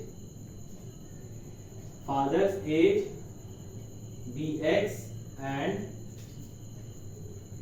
sons age by। ठीक है, क्या मान लिए, फादर का जो एज है उसको x मान लिए और जो सन का एज है वो क्या मान लिए, y मान लिए। तो present age of father is 3 years more than 3 times the age of his son. तो x बराबर जो हो जाएगा वो क्या हो जाएगा, कितना है, देख लीजिए ध्यान से देखिए, 3 times more than the age of his son, 3 years more than 3 times the age of his son. तो क्या हो जाएगा, देखिए 3 into y प्लस कितना, देखिए ध्यान से, the present age of father is 3 years more than 3 times the age of his son. Age of his son मतलब आप ऐसा समझ लें कि क्या दिया हुआ ये कि 3y प्लस 3, आई होप यही दिया हुआ है। 1 मिनट इसको ध्यान से थोड़ा देखेंगे, इसको एक बार ध्यान से देखिए, क्या दिया हुआ है, the present age of father is 3 years more than 3 times the age of his son, 3 times the age of his son. यहाँ पे थोड़ा देखेंगे ध्यान से, and hence the father age will be 10 years more than the twice of the age। तो x is equals to क्या ले लेंगे हम लोग, देखिए थोड़ा इसको, तो देखिए 3x क्या मिला आपको 3y + 3, ठीक है। तो ये तो हो गया आपका पहला इक्वेशन। जो आपके फादर का एज जो बताया जा रहा है वो ये बताया जा रहा है कि 3 टाइम्स मतलब 3 मोर देन 3 टाइम्स, तो 3 मोर देन हो गया और ये 3 टाइम्स हो गया, ठीक है। तो ये तो हो गया आपका फादर का एज। अब क्या बोला गया 3 ईयर हैंस, तो यहां पे आप क्या लिखेंगे आफ्टर 3 इयर्स। तो जैसे ही आप आफ्टर 3 ईयर की बात किए तो फादर का जो एज है वो कितना हो जाएगा x + 3 और जो सन का एज है वो भी कितना हो जाएगा y + 3। ये दो चीज आप ध्यान रखिएगा। अब अकॉर्डिंग टू क्वेश्चन यहां पे क्या हो जाएगा अकॉर्डिंग टू क्वेश्चन क्या है 3 year hence father age will be 10 years more than twice the age of his son. तो father's age will be 10 years more than twice the age of his son. क्या हो जाएगा twice the age of his son. तो अब इसको solve करते हैं। तो ये हो जाएगा x + 3, यहाँ पे कितना हो जाएगा 2y + 2 3 6 और यहाँ पे 10, तो ये हो जाएगा x - 2y और यहाँ पे कितना हो जाएगा 16 - 3, तो x - 2y = 13, ठीक है। और पहले वाले में आपको कितना मिला x - 3y = 3। अब आप यहाँ माइनस यहाँ प्लस यहाँ माइनस कर लें। देखिए कहां से क्या किया हमने, अब देखें इसको, पहले ये इक्वेशन दूसरा ये इक्वेशन, अब इस दोनों को हम लोगों को क्या करना है सॉल्व करना है। देखिए पहले बार में क्या बोला था इक्वेशन मैंने बता दिया था, दूसरे बार 3 ईयर बाद जैसे ही 3 ईयर आप बात करेंगे तो x + 3 y + 3 आपको जाना होगा। अब इसको कैलकुलेट करते हैं, यहाँ पे क्या आ जाएगा आपका +y = कितना आ जाएगा 10, ठीक है। तो अगर आप ध्यान से देखें तो हम लोग क्या माने थे 10 किसको माने थे सन्स के एज को माने थे, ठीक है। तो अब फादर का एज निकाल लेते हैं। तो फादर के एज के लिए क्या करना हम लोग को क्या करना पड़ेगा हम लोगों को, तो x = क्या हो जाएगा 3 × 10 + 3, तो फादर का एज कितना हो जाएगा 33 और सन का एज कितना हो जाएगा y = 10। तो एक बार चेक कर लीजिए, क्रॉस चेक कर लीजिए ताकि कहीं गलत ना हो। तो अगर आप देखें तो 3y में से 2y गया तो यहाँ y, यहाँ 13 3 10, ठीक ही है, सही आएगा आंसर। तो आई होप ये सही होगा। तो फादर का एज जो है वो 33 हो गया और सन का जो एज है वो कितना हो गया 10 हो गया। अब आइए next question. A man can row a boat downstream 20 kilometre in 2 hours and upstream 4 kilometre in 2 hours, ठीक है। कहने का मतलब क्या है, सबसे पहले तो क्या है डाउन स्ट्रीम और अप स्ट्रीम का मतलब समझिए। जब आप पानी के बहाव के साथ जा रहे होंगे बोट में तो उसको डाउन स्ट्रीम बोला जाता है, ठीक है। और जब आप पानी के बहाव के अपोजिट डायरेक्शन में जब चल रहे होंगे तो उसको अप स्ट्रीम बोला जाता है, ठीक है। डाउन स्ट्रीम मतलब ऐसा नहीं कि आप नीचे गए और अप स्ट्रीम मतलब ऊपर जा रहे हैं, ठीक है, वैसा नहीं होता है। मतलब with the flow of stream और opposite to the flow of stream, ठीक है। तो डाउन स्ट्रीम के केस में क्या होता है, in the case of down stream excuse me, in case of down stream क्या हो जाता है स्पीड = मान लेते हैं x + y।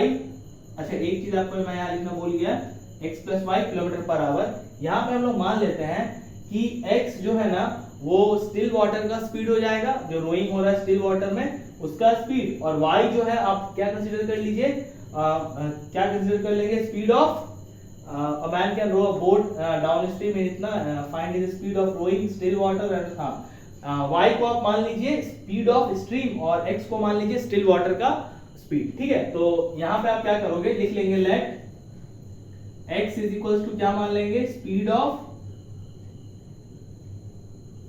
Rowing ROW in which water, in still water, ठीक है। और y को क्या मान लीजिए स्पीड ऑफ, क्या मान लीजिए स्पीड ऑफ स्ट्रीम मान लीजिए, डायरेक्ट लहर का स्पीड जो है उसको मान लेते हैं। ये x हो गया स्टिल वाटर का स्पीड और y जो हो गया वो लहर का स्पीड हो गया। तो in case of down stream ये चीज याद रखना है आपको, x + y km/h, and in case of up stream क्या हो जाएगा x - y km/h, ठीक है। तो ये दो चीज पहले आप श्योर कर लीजिए। जहां भी अपस्ट्रीम डाउन स्ट्रीम का क्वेश्चन आएगा वहां पे आप क्या करिएगा, ये दो पॉइंट लिखना बहुत जरूरी है। डाउन स्ट्रीम में क्या होता है, x plus y kilometre per hour, upstream में x minus y kilometre per hour. अब आगे पढ़ते हैं क्वेश्चन को, क्या दिया हुआ है, a man can row a boat downstream 20 kilometre in 2 hours. ठीक है, तो 20 किलोमीटर गया कहां, डाउन स्ट्रीम। डाउन स्ट्रीम में स्पीड क्या है, x plus y is equal to कितने आवर्स में, 2 आवर्स में। अब आप बोलिएगा सर मैंने ऐसे क्यों लिखा, यहाँ पे ऐसे क्यों लिखेंगे हम लोग, तो याद करिए फॉर्मूला डिस्टेंस स्पीड टाइम का, distance by speed is equal to what, time. तो डिस्टेंस कितना है 20, स्पीड कितना था, क्योंकि वो डाउन स्ट्रीम में जा रहा है तो x plus y is equal to how much, 2। इसको मान लेंगे आप इक्वेशन नंबर 1। इसको सॉल्व कर लेते हैं यहीं पे फटाक से, तो 2 10 जा 20, यहाँ 1 तो कितना हो जाएगा, x plus y is equal to 10। अब ऐसा करो इसको 1 मान लो, ये इजी पड़ेगा आपको। ठीक है, अब आगे, and upstream 4 kilometre in 2 hours. Up stream कितने में जा रहा है, 4 किलोमीटर जा रहा है, और कितने टाइम में जा रहा है, अगेन 2 आवर्स में ही जा रहा है, लेकिन यहाँ स्पीड क्या हो जाएगा आपका, माइनस, वही सेम फंडा। तो यहाँ 2 1 जा 2, 2 2 जा 4, कोई दिक्कत नहीं यहाँ पे भी। तो अब क्या हो जाएगा यहाँ पे, x minus y is equal to 2, ये मान लेंगे आप इक्वेशन नंबर 2। अब आप दोनों को सॉल्व कर देंगे, तो बाई 1 एंड 2, देखिए क्या हो जाएगा, x plus y is equal to 10, x minus y is equal to 2। तो जैसे ही आप दोनों इक्वेशन को देखें तो एक प्लस का एक माइनस का है तो कैंसिल आउट हो जाएगा। तो फाइनली ये कितना मिलेगा, 2x इज इक्वल टू आपको 12 मिलेगा। तो x का वैल्यू कितना हो जाएगा यहाँ पे 6, तो कितना आ गया 6। अब यहीं पे देखो ध्यान से, अगर x 6 होगा तो y कितना होगा, 4 होगा। क्यों, क्योंकि x प्लस y का वैल्यू जो है वो कितना दिया हुआ है 10। तो आपने क्या किसको माना था, x को क्या माना था, देखिए ध्यान से, speed of rowing in still water. तो speed of rowing in still water कितना हो गया, जब पानी शांत था तो रोइंग कितना स्पीड से चल रहा था, 6 किलोमीटर पर आवर से। जब पानी स्ट्रीम में चल रहा था तो कितना चल रहा था, 4 किलोमीटर पर आवर। तो इसका मतलब आपका जो आंसर है वो क्या है, करेक्ट है। आइए अब हम लोग अगले क्वेश्चन की ओर चलते हैं। तो आइए अब हम लोग रियल नंबर से कुछ क्वेश्चंस लेते हैं। तो रियल नंबर का जो पहला क्वेश्चन है उसको ध्यान से देखें। Explain why 7 into 11 into 13 plus 13 and 7 6 5 4 3 2 1 multiply में है सारा, प्लस 5 आर कंपोजिट नंबर्स। तो सबसे पहले आपको कंपोजिट नंबर समझना होगा। तो अगर आपसे कोई पूछे कि कंपोजिट नंबर होता क्या है, तो जो भी नंबर प्राइम नंबर्स होते हैं उसके अलावा जितना भी नंबर है उसको हम लोग कंपोजिट नंबर कह सकते हैं। क्यों कह सकते हैं, क्योंकि प्राइम नंबर का डेफिनेशन क्या है, the number having 2 factors that is number itself and 1। उसी तरह से कंपोजिट नंबर का डेफिनेशन क्या है, the number having more than 2 factors. जो भी नंबर का 2 से ज्यादा फैक्टर होगा उसको हम लोग क्या बोलेंगे, कंपोजिट नंबर बोलेंगे। ठीक है, तो जैसे सबसे पहला कंपोजिट नंबर अगर आप बात करें तो 1 तो होगा नहीं, 2 प्राइम नंबर है वो भी नहीं होगा, 3 अगेन प्राइम नंबर वो भी नहीं होगा, 4 तो 4 जो है वो पहला कंपोजिट नंबर है। ठीक है, स्मॉलेस्ट कंपोजिट नंबर आप कह लीजिए 4 होता है। क्यों 4 होता है, क्योंकि 4 का अगर आप फैक्टर्स निकाले, प्राइम फैक्टर बोले या फैक्टर्स निकाले, तो 1 भी होगा, 2 भी होगा और 4 भी होगा। तो अगेन 1 2 4 मतलब टोटल कितने फैक्टर्स हो गए, 3 फैक्टर्स हो गए, तो मोर देन 2। तो आइए अब इसको सॉल्व करते हैं। देखिए सॉल्यूशन देख लीजिए फटाक से। तो सॉल्यूशन देखेंगे, सबसे पहले क्वेश्चन के हिसाब से चलते हैं। तो क्या दिया हुआ, 7 into 11 into 13 प्लस 13। तो दोनों को सॉल्व कर देते हैं अलग अलग से, एक ही साथ करते हुए, दोनों को ही दिखाना है ना। यहाँ पे क्या दिया हुआ, 7 into 6 into 5 into 4 into 3 into 2 into 1 और प्लस 5 दिया हुआ है। कभी कभी क्या होता है ना, यहाँ पे ब्रैकेट नहीं दिया होता है, ठीक है, तो बच्चे बहुत कंफ्यूज कर जाते हैं।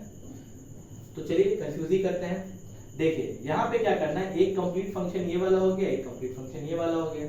इन दोनों से आप क्या करें, 13 कॉमन कर लें, तो क्या हो जाएगा 7 into 11 और प्लस 1, तो क्या हो जाएगा 13 into 77 प्लस 1, तो कितना हो जाएगा 13 into 78, क्या हो जाएगा 13 into 78।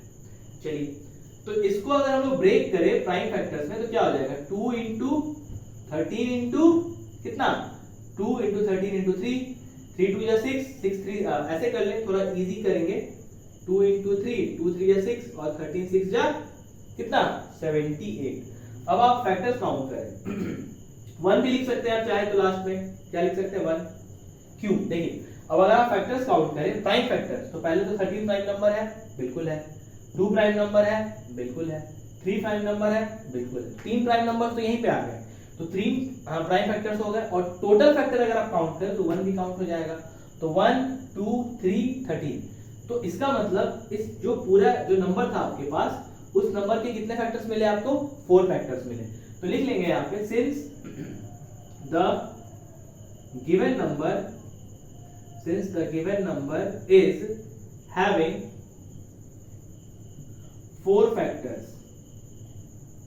so it is composite number। ठीक है, क्या किया हम लोगों ने, इसके फैक्टर्स में दिखा दिया इसको। यहां से क्या पता चल गया कि ये कंपोजिट नंबर है। सेम चीज यहां भी करेंगे, इन दोनों में अगर आप देखो तो 5 कॉमन जा रहा है, कर लेते हैं। 7 into 6 into 4 into 3 into 2 into 1 plus 1। ठीक है, चलिए यहाँ पे अगर आप देखें तो कुछ खास करने की जरूरत नहीं है हम लोगों को, क्योंकि +1 है तो आप इसको मल्टीप्लाई करो या नहीं करो बात बराबर है। क्यों, क्योंकि जब आप इसको मल्टीप्लाई करोगे तो देखो क्या हो जाएगा, 3 2 जा 6, 6 4 जा 24, 24 6 जा कितना 144, और 144 को 7 से मल्टीप्लाई करेंगे तो कितना हो जाएगा 7 चौक 28, 7 चौक 28 जो 30 और 7 का 7 3 10, ऐसा कुछ आएगा। और साथ में क्या है यहाँ पे +1 भी है। देख लीजिएगा इसको थोड़ा प्लस माइनस अपने हिसाब से भी चेक कर लीजिएगा एक बार, हो सकता है कुछ 19 20 हो जाए। 5 9 जा अगर आप देखा, अब इसको आप अगर सॉल्व करो फैक्टर्स निकालो तो वैसे ही दिख रहा है कि इसका मोर देन कितना फैक्टर्स होगा, 2 फैक्टर्स होगा, एकदम होगा। देखिए ध्यान से देखते हैं पहले एक बार, 2 3 6 6 24, 24 छक्के कितना हो जाएगा 24 या 72, 72 144, 144 को अगर आप किससे करेंगे 7 से, 7 चौक 28, 7 चौक 28 और 2 30 का कैरी 7 3 10। ठीक है, 1008 और उसके बाद 1009। अब आप इसको प्राइम फैक्टर निकालो भाई, कैसे निकालोगे वो आप जानो। तो जैसे ही आप इस पे प्राइम फैक्टर्स कैलकुलेट करोगे, कैसे कैलकुलेट करते थे, ऐसे करके कैलकुलेट करते थे। ठीक है, तो जैसे आप कैलकुलेट करोगे तो यहाँ आपको क्या मिलेगा, मोर देन 3 फैक्टर्स, क्योंकि आप ऑलरेडी देख रहे हो यहाँ पे मोर देन 3 फैक्टर्स आ रहा है। बस ध्यान क्या देना है, ये नंबर अगर प्राइम नंबर भी हुआ तो एक प्राइम नंबर, एक प्राइम नंबर, 2 प्राइम नंबर और इसके साथ 1 का मल्टीप्लिकेशन तो है ही, तो कहने का मतलब क्या हो जाएगा टोटल 3 फैक्टर्स। सो लेकिन यहाँ पे आप ऐसे करके मत छोड़ देना, इसको कम से कम 2 पार्ट में डिवाइड मल्टीप्लाई कर देना। ठीक है, तो कहने का मतलब क्या है कि आपको क्या करके दिखाना है, इसको फैक्टर्स में कैलकुलेट करके दिखाना है। फिर उसके बाद आप डायरेक्टली यही लाइन सेम यहाँ पे उतार दोगे, since the given number is having, जितना भी आपको लगे कि फैक्टर्स आ रहा है वही सेम फैक्टर आप यहाँ पे लिख देना, तो इसका मतलब क्या हो जाएगा, कंपोजिट नंबर हो जाएगा। अब इस टाइप के क्वेश्चन आपके एग्जाम में आ सकते हैं, ये आया हुआ क्वेश्चन है, 19 में भी आया है, 18 में भी आया है, 16 में भी आया है। ठीक है, तो आप अगले क्वेश्चन पे चलते हैं। Check whether 8 to the power n can never end with the digit 0 for any natural number n। ठीक है, तो इसमें हम लोग को ये चेक करना है कि सपोज 8 के पावर में कुछ भी आप लिखो, 1 लिखो, 2 लिखो, 3 लिखो, मतलब आप कुछ भी लिखो, कभी भी ये 0 पे एंड नहीं होगा। 0 एंड का मतलब जैसे 8 का स्क्वायर 64 होता है ना, तो यहाँ पे जो है ना यूनिट प्लेस पे कभी भी 0 नहीं आएगा। ऑब्वियस सा बात है, नहीं आएगा। क्यों नहीं आएगा भाई बताओ? वो इसलिए नहीं आएगा क्योंकि 0 लाने के लिए किसी भी नंबर के लिए क्या जरूरी है, वो 2 से भी डिविजिबल होना चाहिए और 5 से भी डिविजिबल होना चाहिए। अगर वो 2 और 5 से डिविजिबल नहीं होगा तो एंड प्लेस पे कभी भी 0 नहीं आएगा। ठीक है, क्वेश्चन को कैलकुलेट कर देते हैं यहाँ पे, देखिए ध्यान से। तो क्योंकि हम लोग 8 टू द पावर n लिखे हैं, तो इसको आप चाहें तो 2 to the power 3 into n भी लिख सकते हैं, तो क्या हो जाएगा 2 के पावर में 3n। अब आप अगर देखें तो इसका जो फैक्टर है वो क्या है, ओनली 2, ओनली 2 आ रहा है। लेकिन हम लोग को कितना चाहिए था, 2 और 5 दोनों चाहिए था। सो यहां पे आप क्या लिख लेंगे, so it is having only 2 as one of its factor and थोड़ा सा इसमें क्या है ना, थोड़ा लिखना ज्यादा पड़ता है, समझ गया ना, अंग्रेजी ज्यादा दिखाना पड़ता है इसमें। तो सो it is having only 2 as one of its factor, not 5। है ना, मतलब अब थोड़ा और अच्छे से लिख सकते हो, one of its factor, but to a number which have to be end with zero, ऐसा नंबर जिसको कि जीरो से एंड होना है, उसके लिए हमको क्या कंपलसरी है, 2 और 5 दोनों नंबर होने चाहिए उसमें, ठीक है। तो यहाँ पे दोनों नंबर तो है नहीं भाई, इसमें खाली क्या प्रेजेंट है, 2 प्रेजेंट है, तो इसलिए ये जो नंबर होगा कभी भी जीरो से खत्म नहीं होगा। बस लास्ट में ये लाइन लिख देना है, इतना लिखने का भी जरूरत नहीं था, ये लिखने के बजाय आप ये लिख देते बस खाली कि it does not have 5 as its factor, तो इतना अंग्रेजी लिखना ही नहीं पड़ता, ठीक है। तो क्या लिखते हैं आप, so for the given question 5 does not have, so for the given question it does not have 5 as its factor, therefore 8 to the power n never ends with 0, इतना सा लिखना था। तो देखिए इस टाइप के क्वेश्चन आपको बहुत सारे आ सकते हैं। देखिए कैसे कैसे क्वेश्चन आता है, 8 टू द पावर n मैंने बता दिया, 6 टू द पावर n हो सकता है, 4 टू द पावर n हो सकता है, 12 टू द पावर n हो सकता है, मतलब इस टाइप के क्वेश्चंस आपके पास रहेंगे, और क्वेश्चन सबका सेम पैटर्न कि and with 0, never and with 0, ठीक है। एक तो ये क्वेश्चन हो गया, एक कंपोजिट नंबर वाला क्वेश्चन हो गया, और एक बहुत ही हॉट फेवरेट क्वेश्चन है, वो है √2, √3, √5, √7, उसके बाद √3 √5 हो जाएगा, या 5 √2 हो जाएगा, ठीक है। क्या हो जाएगा, 5 √2, या फिर आप देखो तो क्या मिलेगा आपको, 5 + √3।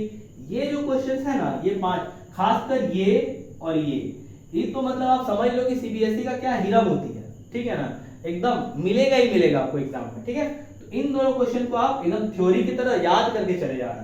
पहले आप इसको क्या लोगे, रैशनल नंबर लोगे, फिर उसके बाद आप इसको a by b कंसीडर करोगे, फिर स्क्वायरिंग बोथ साइड करोगे, फिर बताओगे कि भैया ये a स्क्वायर को भी डिवाइड कर रहा है, a को भी डिवाइड कर रहा है। वो आर एस अग्रवाल का बुक में आपको आराम से मिल जाएगा, पूरा लिखा हुआ है। लास्ट में आपको ये लिखना पड़ेगा कि हेंस द कॉन्ट्राडिक्शन अराइजेस, मतलब आपने जो माना था वो वहां पे संभव नहीं हो सका, इसीलिए ये नंबर क्या कहलाएंगे, इररेशनल नंबर कहलाएंगे। तो क्वेश्चन क्या आएगा, prove that √3 is irrational number, prove that √5 is irrational number, ठीक है।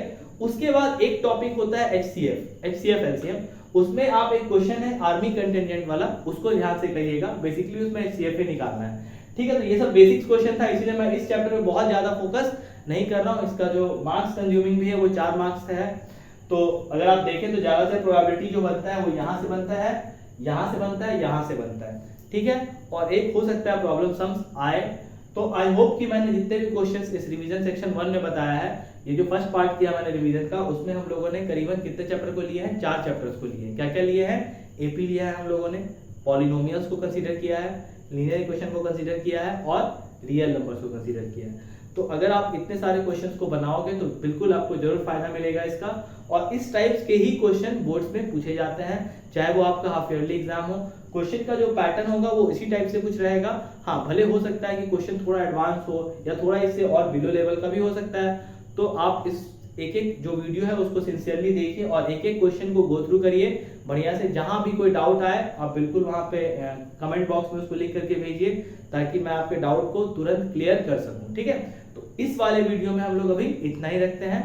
चलिए अब हम लोग की मुलाकात अगले वीडियो में होगी, और प्लीज चैनल को सब्सक्राइब करें, लाइक करें, शेयर करें। Have a good day.